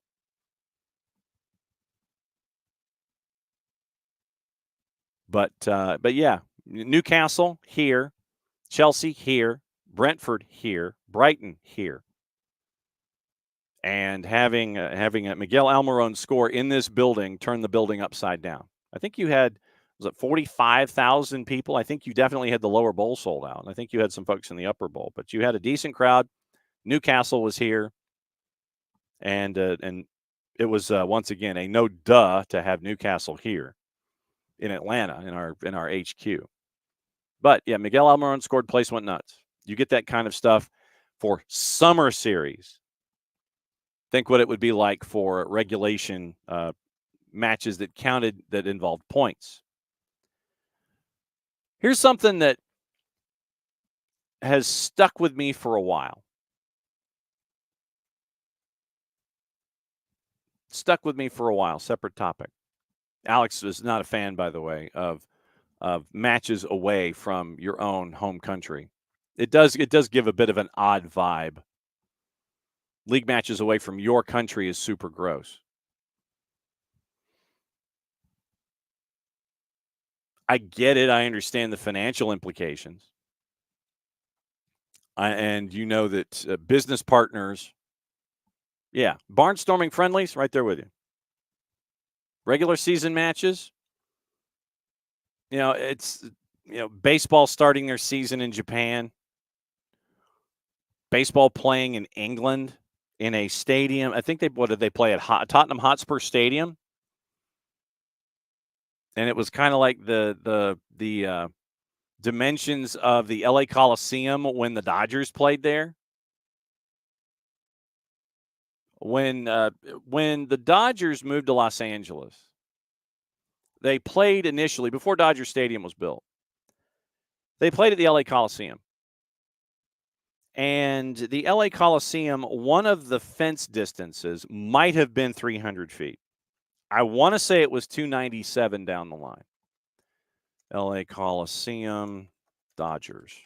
All right. So when they moved, was where they spent the first couple of places. And it was an odd look. 1958, Sabre has a picture of the Coliseum. And so what they tried to do for the Dodgers at the LA Coliseum, down the left field line, it was 250 feet, which is basically a pitching wedge, maybe a sand wedge for folks from home plate. So what they did is they had a high screen in left field. And then right and right center, basically you had to hit it forever.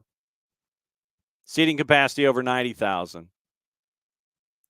440 feet to right was not a home run. Single-decker seats. Just absolutely crazy. So you end up with just weird dimensions in general. But yeah, 440 feet, 250 down the line, 320 to left center, 425 to center, 440 to right center. Screen atop the left field wall. And a lot of folks thought that, with that 250-foot fence down left field, that you're going to end up with a lot of right-handed batters hitting a ball over a screen and Babe Ruth and 61 home runs, and everybody's going to be like, oh, my God, oh, my God, oh, my God. But it didn't happen that way. Same kind of vibe when you're trying to do something in a building that's not yours. You're playing baseball in Japan to start the season for American baseball. You're playing in Europe at Tottenham Hotspur Stadium in a building that doesn't fit for baseball.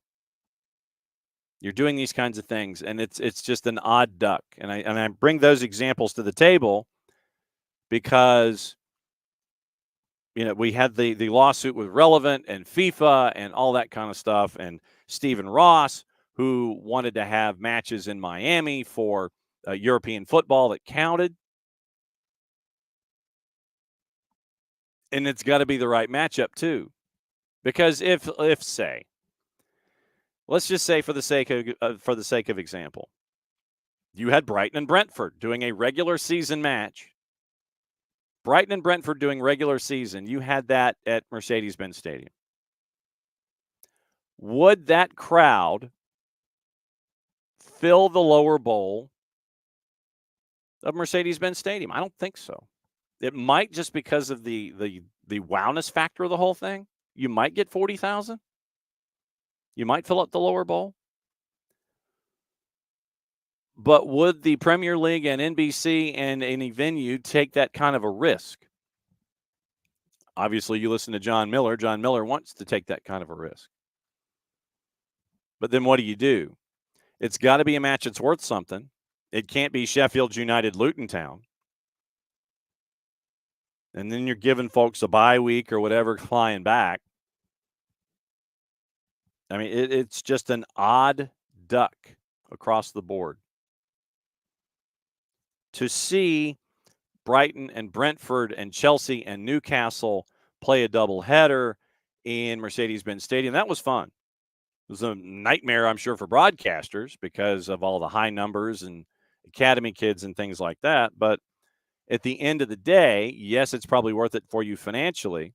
But if you did something in a match that mattered and it had to be teams that were really high rent, high order teams, are you having these same kinds of discussions? Are you shooting for lower venues? Are you shooting for the big venue? And then if you don't get the big venue and you don't get the 65 or 70,000 because it's Brighton and Brentford, then what do? It's tight shots, nothing but tight shots. So it is a conundrum that I'm wondering what league will be first to challenge what's left of the lawsuit and sit there and say, yeah, we're going to play in America, and it's going to be, for lack of a better phrase, Roma and Salernitana. It can't be that. It's got to be, whatever league you're talking about, it's got to be a name that draws folks' interests, and it's got to be names that put butts in the seats. And if you had a Classico, if you had a derby in an American venue, kind of reminds you of the cup tournaments that are in Saudi Arabia. Saudi Arabia cut a check. Everything was there. But, the folks from Turkey were like, no, we're sending a B team, and we're going to have a cup competition, and, we're bouncing around all over the place. It's an odd duck. I know it's an inevitability, but how you present it is going to be key. And I wonder, how do you do it so you don't hurt the novelty of the idea, but still make the game an experience? And you can't overdo it either. You've got to make sure that it's one, maybe two. And it's got to be, here in probably the eastern part of the United States. So that way, if it was, say, the Premier League, you'd have your 7:30 Eastern, your 10 o'clock window, your 12:30 window, and then night matches. If you really wanted to spread it out over a day, you go 7:30, 10 o'clock window's got a couple. All the matches are on Saturday. 12:30, and then maybe a 2:30, and then maybe a 7:30. Or you do a 5 and an 8 Eastern time in the United States. So that way your entire grid is on a Saturday. It's an inevitability, but I want to know how it's presented. Because NBC/Peacock, they're not dropping this kind of coin, and then they're not saying that we don't have a seat at the table. While I'm sure that a certain aspect of it is yes or no, sir, Yes, ma'am. No, ma'am. Thank you for letting us continue to be your partner. And I'm still sore about it being in Nashville when they had their celebration, but I think we had She Believes here in Atlanta. If the next cycle does not have Atlanta, then I'm going to be sorely peeved, as the kids say. But it is an inevitability. But how you present it and how you hang on to it and how you take the evidence, that's going to be the big part. Do not make it look like baseball at Tottenham Hotspur Stadium or baseball at the LA Memorial Coliseum. Don't make it look that way. Give it the credit it deserves. This was something that I looked at, and it's almost something that we're keeping an eye on, say. And we're trying to find answers when it comes to ACL injuries in women's football. And now there is a project that has been launched that is aimed at reducing ACL injuries in the sport. FIFPro, the PFA, the Professional Footballers Association, Nike, and Leeds Beckett University are launching a research project aimed at reducing ACL injuries in women's football. More common in women's football than men's, statistics showing that women are 2 to 6 times more likely to suffer from such injuries. Additionally, 2/3 of ACL injuries in women's football occur without any physical contact, highlighting the need, according to The Athletic, for targeted intervention strategies. And so now you have Project ACL. It's a 3-year project focusing on players in the Women's Super League after the Women's Super League called for more research. Aims to understand the current landscape surrounding ACL injuries, the environments and conditions in which they occur, identify best practices to support clubs and players, and provide solutions to mitigate injury risks. They're going to review existing academic research related to ACL injuries in professional women's football. Conduct a needs assessment for the teams and structures inside the Women's Super League. Real-time tracking of player workload, travel, and zone appearances through the player workload monitoring tool at FIFPro. And the partners are going to take the research and try and turn it into actionable strategies to support clubs and players in implementing best practices, increasing player availability, reducing ACL injuries. A couple of quotes were attached. Misconception around a perceived increase in the prevalence of ACL injury risk. The injury rates they're seeing are consistent, according to Leeds Beckett's Dr. Stacey Emmons. Been seeing this for a number of years. Given the increased professionalism of the game, we would be expecting a reduction. The injury rates are still significantly higher in female players compared to male. Project approached all WSL clubs over a week ago. Half of them have responded to the project.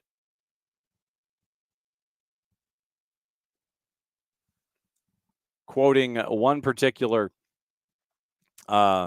individual, FIFPro's head of strategy and research for women's football, Dr. Alex Colvin. He says it's just timing why some teams haven't responded. Clubs also have their own research teams within those clubs that might be in conflict, so there'll probably be internal conversations, but that's obviously just speculation at this point, Colvin said. He continued, this is not a top-down approach from FIFPro saying this is really crap, you want to do this better. It's about collaboration, very, very confident that they will contribute.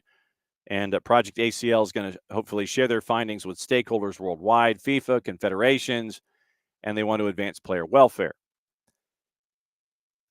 I'm hoping over time that we can find out answers here.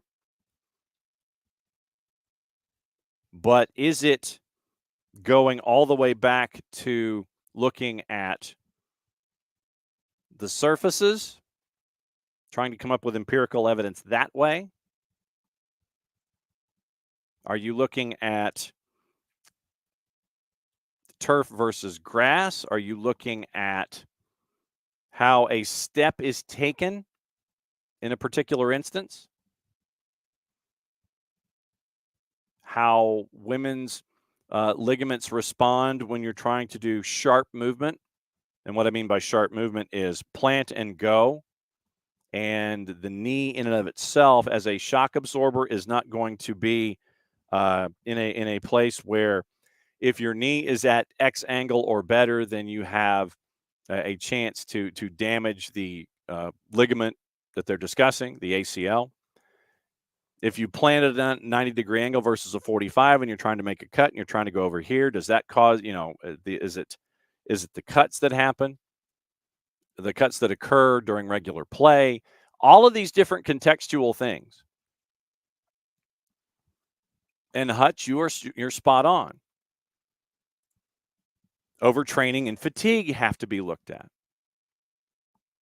There are so many variables that you have to look at here in this particular topic. Game day activity, offense versus defense, pursuit, posture, strides, training, cleats, grass, turf, training, X number of hours, what is done in that training. I mean, literally, this is going to have to be a case by literally a day by day, hour by hour basis of how things are laid out. When you get out of bed in the morning, what are you doing when you hit the ground at practice? What is the regiment that your coaches are having you do? Are you doing the quick stop and starts? Are you doing the shuttle runs? Like I said, I'm just naming stuff. I'm not thinking about a basic practice. Are you talking to coaches in general and going, okay, if a coach has a particular success rate that is better than others when it comes to the health and welfare of his players, what is that particular coach doing? And probably what we should do, now that I think about this more out loud, we probably should come up with ideas on our end to figure out, okay, for the successful programs that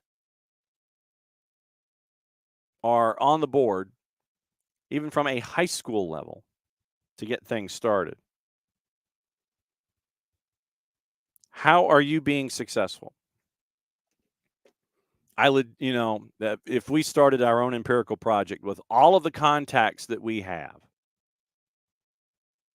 how are you being successful? What is your rate of injury when it comes to your players? And this is the impressionable 15 to 18 on some of our competitions. It's 18 to 22 in others. How are the 15 to 18s and the 18 to 22s, how are they managing from a women's soccer perspective? We probably should. Now that I think about it more, we probably should do our own empirical evidence. Do coaches have set regiments that they have laid out over all of these years? What is the rate of injury when it comes to particular athletes and programs, and is how are you making sure that your success is on the books and the injuries to ACLs are not? So hold me to this. Legitimately, hold me to this. When we have coaches on in this format, not like on the noon show where we're talking about other things, but at least as reminders to coaches on the girls' side. Remind me to ask about ACL injuries.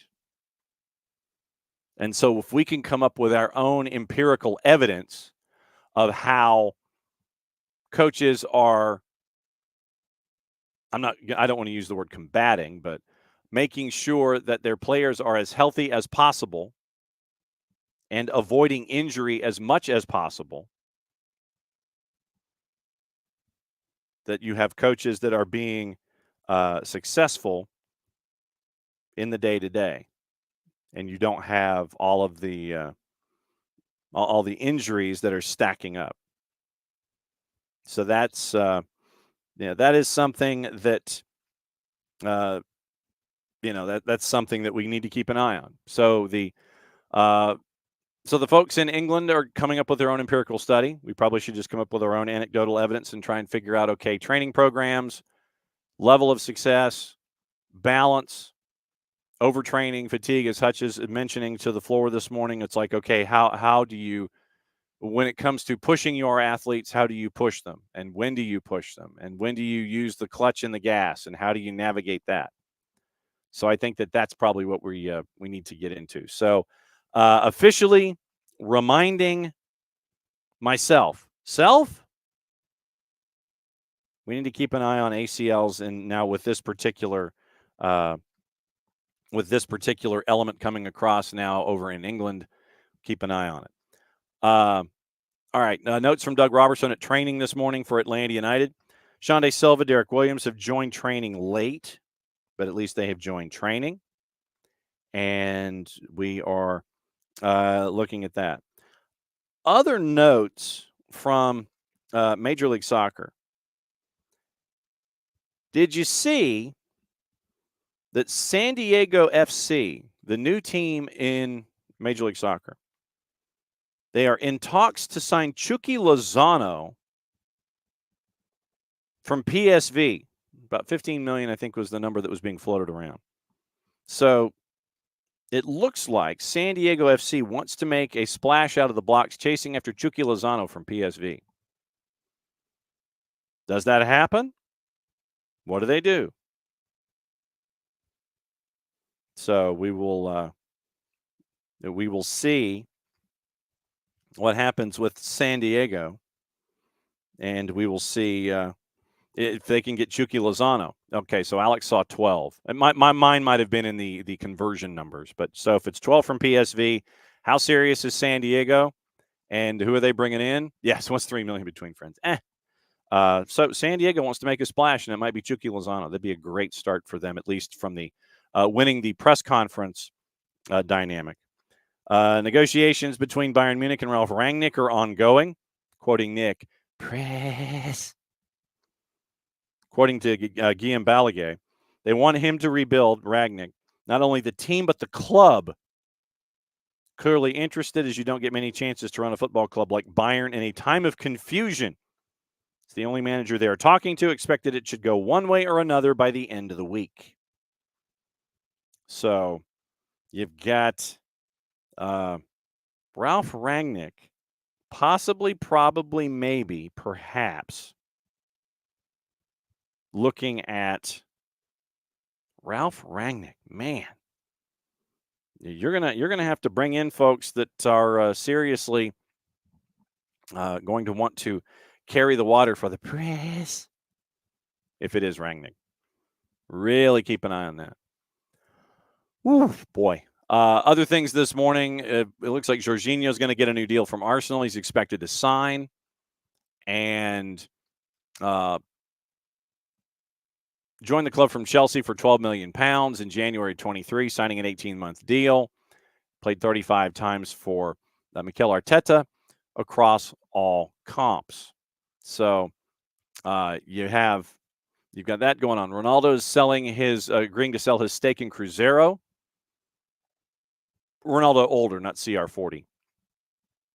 Bought a controlling 90% stake at Cruzeiro for $70 million. Through his company, Terra Sports Brasil. Club confirmed on Monday they had agreed to sell the stake to Pedro Lourenço, owner of the supermarket chain Supermercados BH. Club returned to the Brazilian top flight, and their debt of $195 million was apparently cleared. Good work by them. Leicester won the championship title, beat Preston North End 3-0 yesterday. So 1 year down, and they're back. Liverpool re-signs a deal with AXA to stay on the front of the jersey.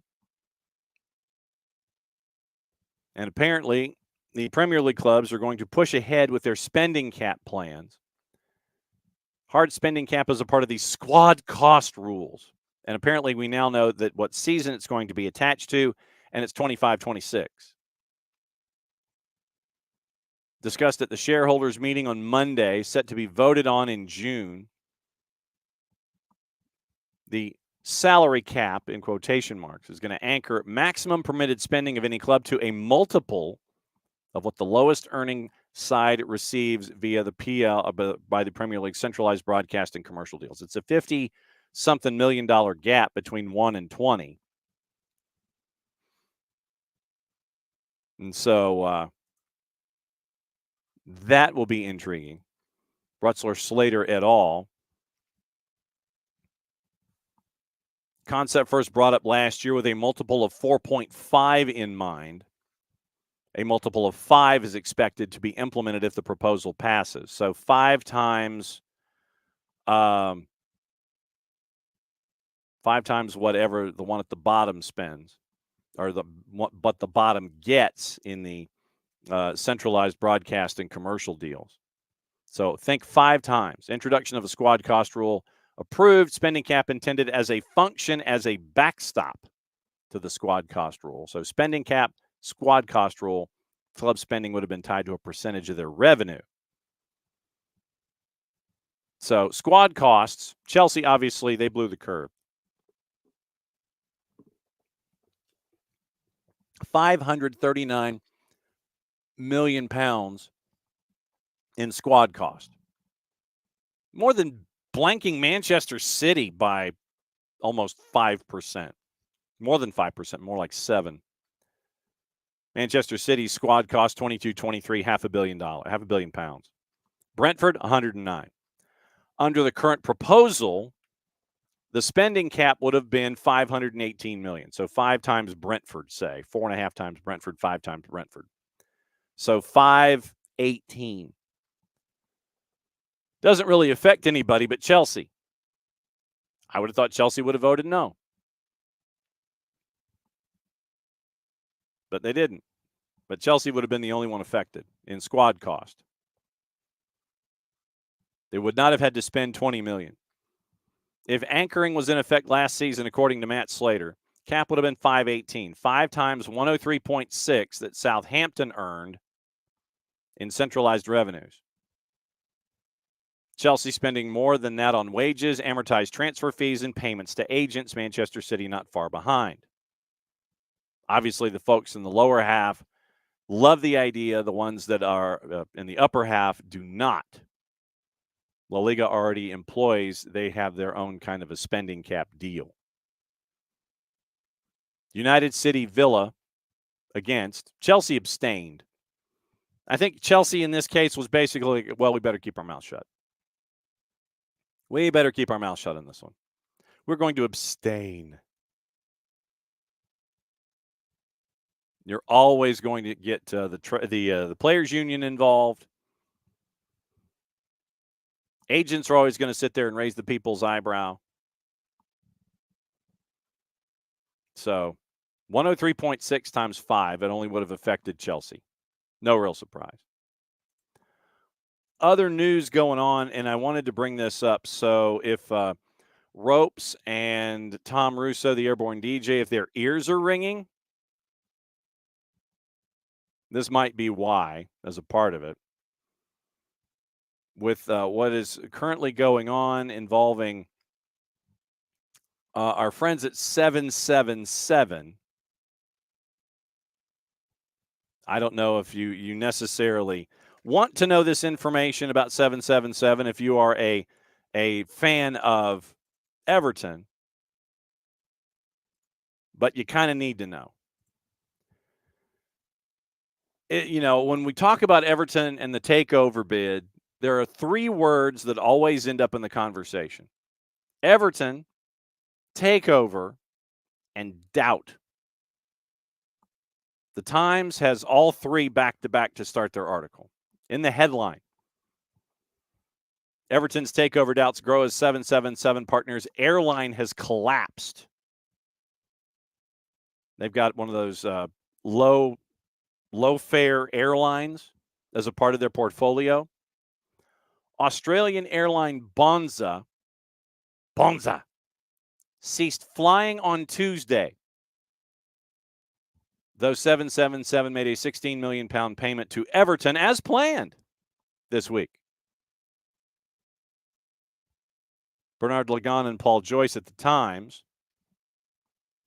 Basically, Bonza just stopped flying. An internal note sent by the Bonza chief executive, Tim Jordan, obtained by Australian Financial Review, confirmed the fleet was being repossessed by an aircraft leasing company at 3 o'clock in the morning. It's like, yeah, we're coming in. So when are you open for business? Well, our office hours are at 9. Well, we're coming in anyway.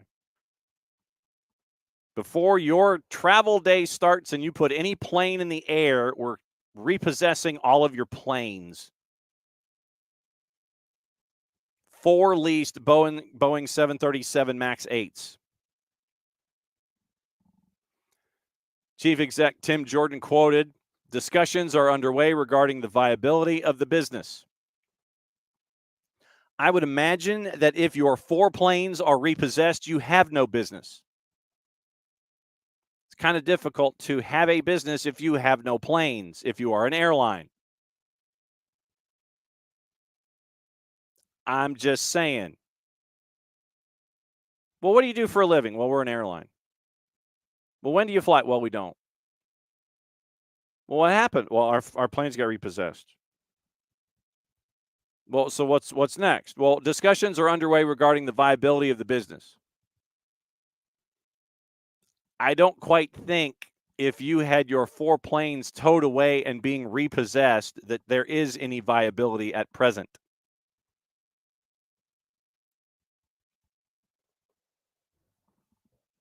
Hutch is absolutely correct. Hutch says, I'd like to see the tow trucks for that operation.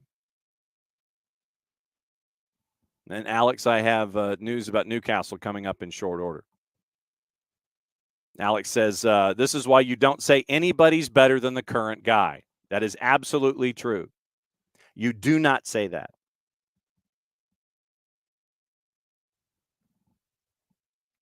But yes, discussions are underway regarding the viability of the business. It's not viable at present.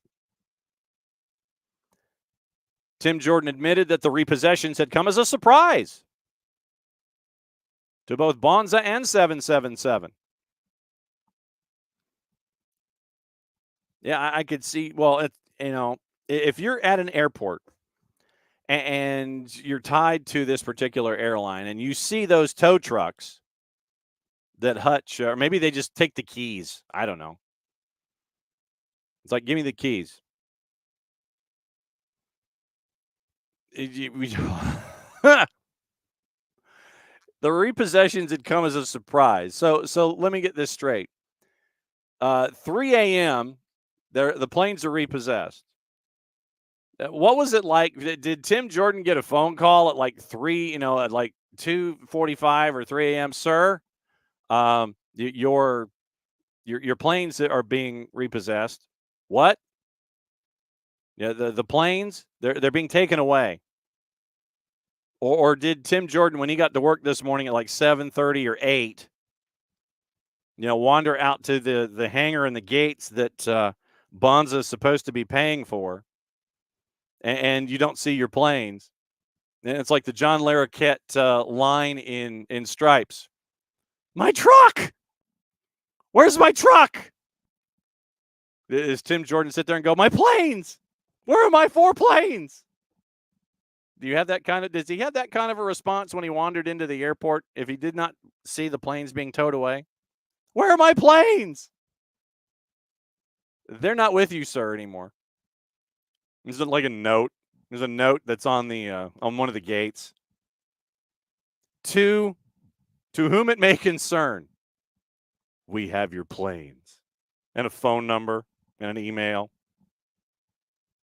You call up and it's an answering service, or it's someone that sits there. Please hold, and they put you on perpetual hold, and you hear the hold music all morning. You're waiting for where are my planes? Did you read the note? We have your planes. Jordan admitted the repossessions had come as a surprise to both Bonza and 777. A former investment partner of 777, which is Bonza's private equity owner, repossessed the aircraft some while passengers were still on board. Talk about a ride you didn't pay for. It's like where are we going? The gate's over there. The plane just ends up being taken. Tow truck takes the planes off in a certain direction. We'll get you off the plane shortly.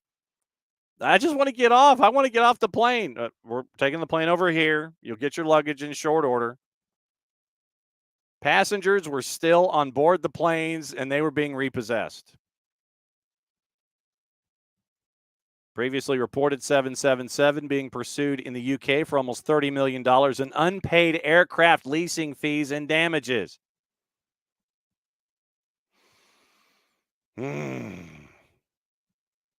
Sources indicated earlier today to the Times that the business made its latest working capital payment to Everton earlier that day for about $20 million. But your planes for your airline got repossessed. Launched in January last year after a drawn-out approval process during which the planes could not fly, meaning I don't think they were physically unable to fly. They were just not allowed to. Bonza has been plagued with aircraft shortages and abandoned several routes over the past year. A passenger disembarked a flight from Adelaide at Melbourne's airport Tuesday morning to board a Bonza connecting trip to another flight when airport staff announced to passengers all Bonza services had been canceled. Quoting the passenger, "We've just come to Adelaide to put our son on a plane to fly to London because he's going to live over there, but we were flying Bonza home. I don't know what to do. I've just been told we have to buy new onward flights." And this is the preferred bidder for Everton. 777, according to the Times, it is understood 777 Partners UK advisors have stopped representing the firm after it fell behind on payments. And Everton is trying to hold talks about restructuring $158 million, pounds. They're trying to restructure a £158 loan to complete the Everton deal.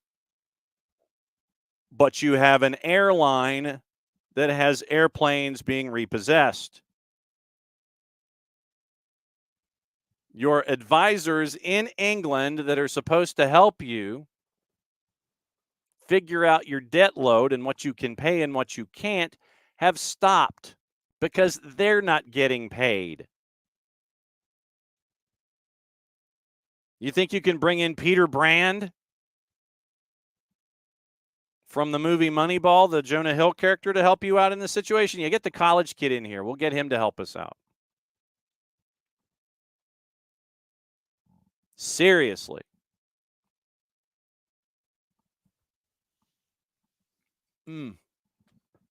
Heavy debt burden. Bramley Moore Dock under construction. Looking pretty cool.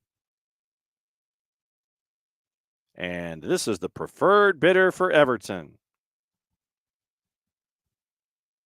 Don't do it. And we'd also mentioned last week that I think it was individuals from Dubai are also interested now. With 777 kind of floundering and trying to figure out, hey, what if we do this? The answer is no. The answer should be no. Damn well better be no. Also, according to the Telegraph and Luke Edwards, it looks like Newcastle is going to move ahead with a St. James Park expansion plan. They're going to redevelop their existing home after the conclusion of a feasibility study rather than building a new stadium. They're going to redevelop St. James Park. Plans to expand. 6-month feasibility study. Architects offering a range of options to increase capacity to more than 60,000. Modernize the facilities inside the stadium. Newcastle City Council has suggested Newcastle will want to discuss the length of their leasehold on St. James Park. Lease currently has 70 years to run. 70 years. 2094. Club wants to extend their lease. Talks with the council, with them and the PIF. They want to make sure that they've got long-term stability. There were 2 other sites that were under thought to build the new St. James Park or to move them. Lisa's Park, which is to the northwest, and Metro Radio Arena, which is on the water side. Earmarked for housing now. Lisa's Park, it's basically the same part of the city, but it would just not be where they currently are. But it looks like large modern multi-purpose venue on the site.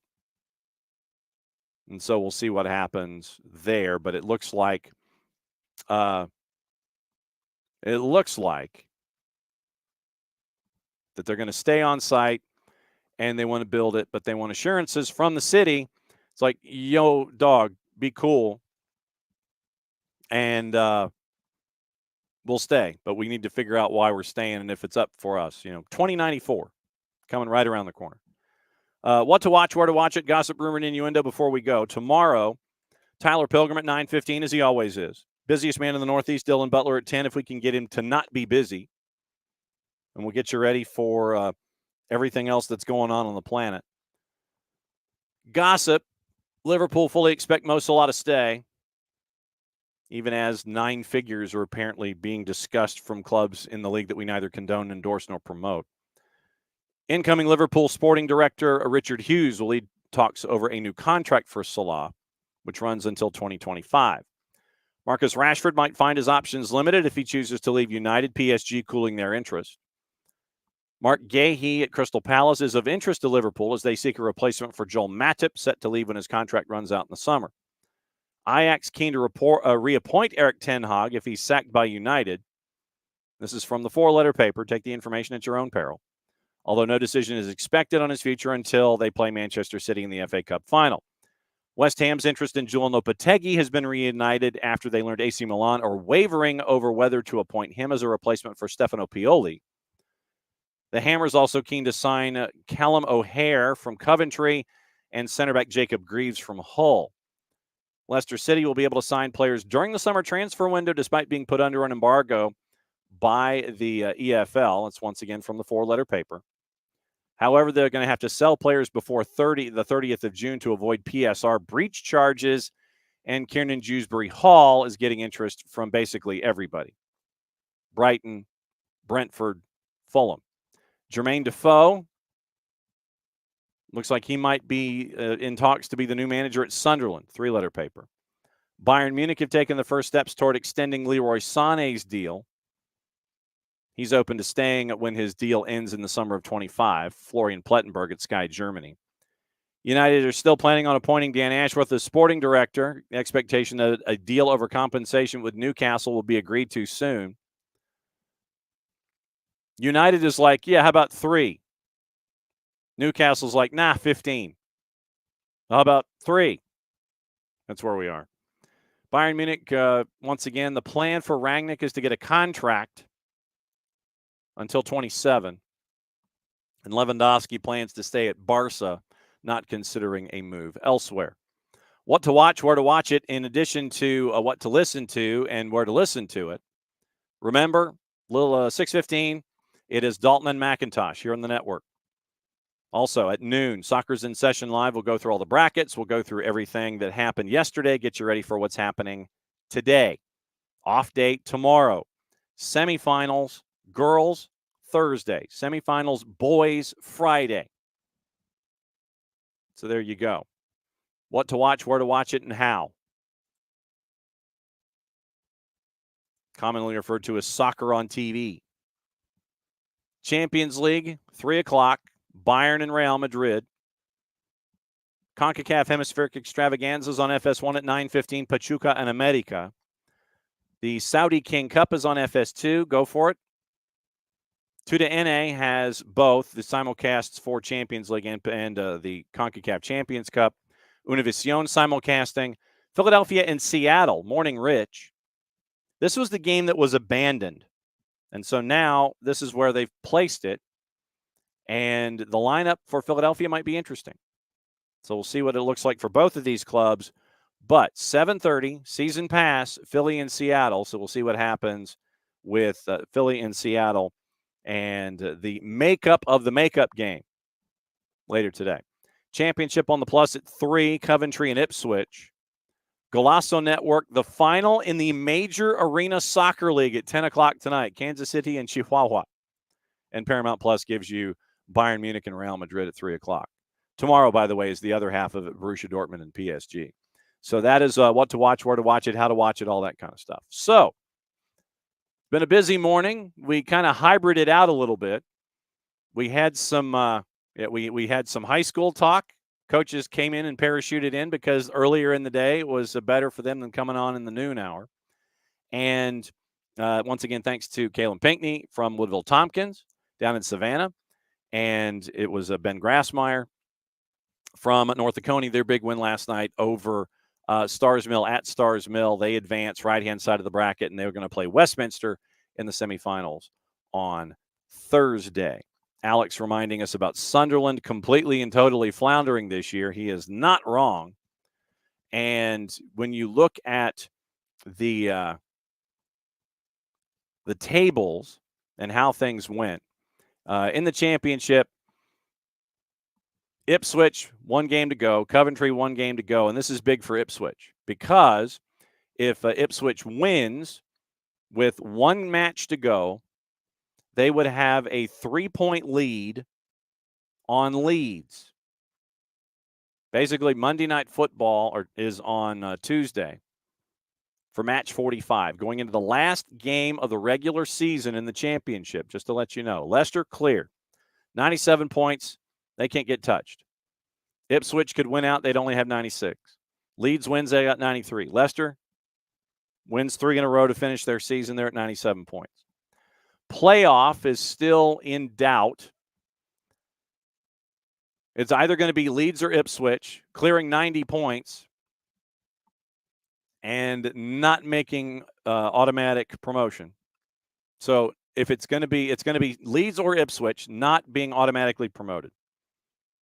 Southampton in, and then 3 teams, 2 spots.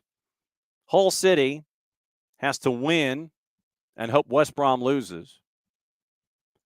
Norwich gets a point, they're in. West Brom is at 72 points. They picked the wrong time to lose 3 in a row. 3 teams, 3 points, 2 spots for the playoffs. Nobody else can get in. Middlesbrough can't do any better than 69 points. And at Coventry, if they were to win today to help out Leeds, Coventry could only get to 70 points. Relegation battle could have as many as 4 clubs or 5, depending on math and who wins and who doesn't. So keep an eye. Huddersfield is the one that's in most trouble. Kevin Nagel is going to, he said on social media that he is going to, after the season is over, he's going to have his post-season talk, and he's going to address a lot of issues. One of the supporters for Huddersfield had like a list of 12 questions, and Nagel said, yep, I'll answer them when the season's over. Huddersfield's at 45. They basically need to win and get help. They win, they get to 48 points, but they are horrible on goal difference. Birmingham City would need to lose,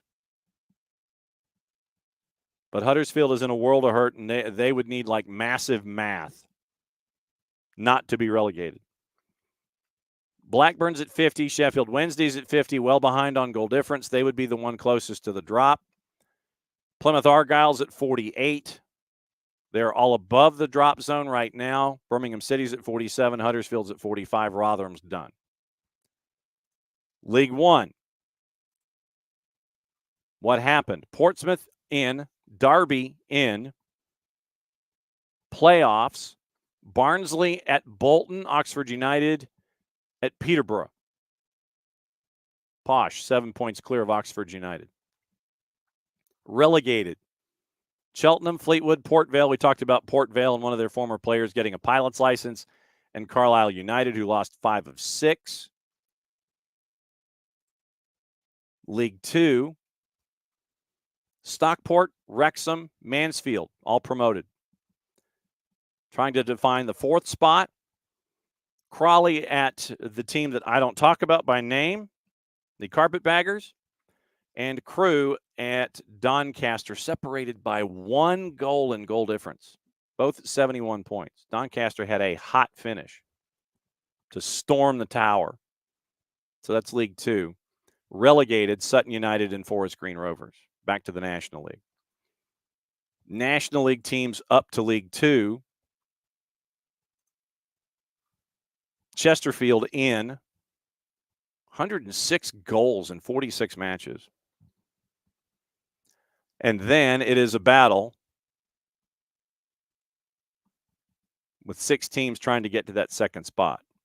So we'll see who that second team is that gets promoted. But that is what it looks like when it comes to all of the teams and the promotions and relegations and such, with tables and permutations and all that kind of stuff. But yes, Sunderland did not have a good season.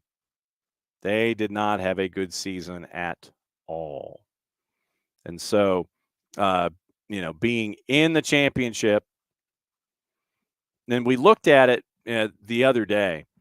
Sunderland, 116 out of 45, 56 points. They were in that massive humanity that was in there. So if we go to the bottom half of the table, just in the championship before we go, we'll go 12 through 24.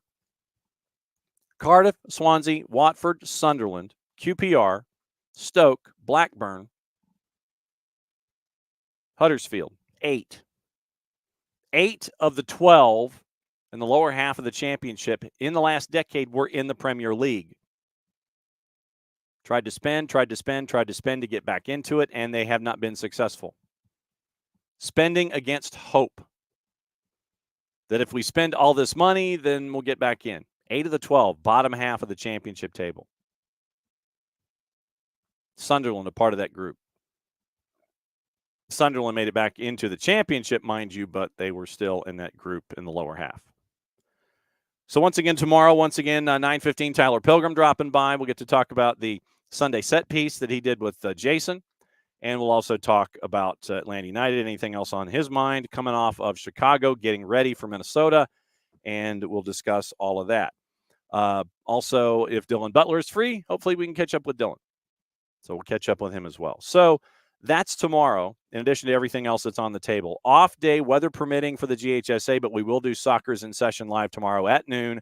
All week long, Soccer's in Session at noon, coming up in about 40 minutes. And we'll talk to coaches, get you through the brackets from yesterday, and get you ready for the brackets for today on the boys' side. 6:15 pregame, Maddie and I will be down at McIntosh. Jess and Jason will have the call for you when it comes to McIntosh and Dalton. Looking forward to that one. Atlanta Soccer tonight from an undisclosed location is going to be at 10 o'clock on 92.9 The Game and the Odyssey app. Thanks for dealing with a hybrid Tuesday and dealing with news and dealing with high school. And it was a fun one. So once again, everybody, thanks for hanging out with us as you always do. Back at it here on the network in about 40 minutes to discuss everything high school for the 12 o'clock hour. Spend your lunch with us, and we'll get you ready for Dalton and McIntosh tonight. Morning show back at it again, 9:05 tomorrow morning. Once again, thanks to everybody who got to hang out with us as you always do and be a part of the discussion here and be a part of the family here at SDH. Mucha Platiel, play it safe. It's the end of the show. That means I get to do this. See you back here in about 40 minutes.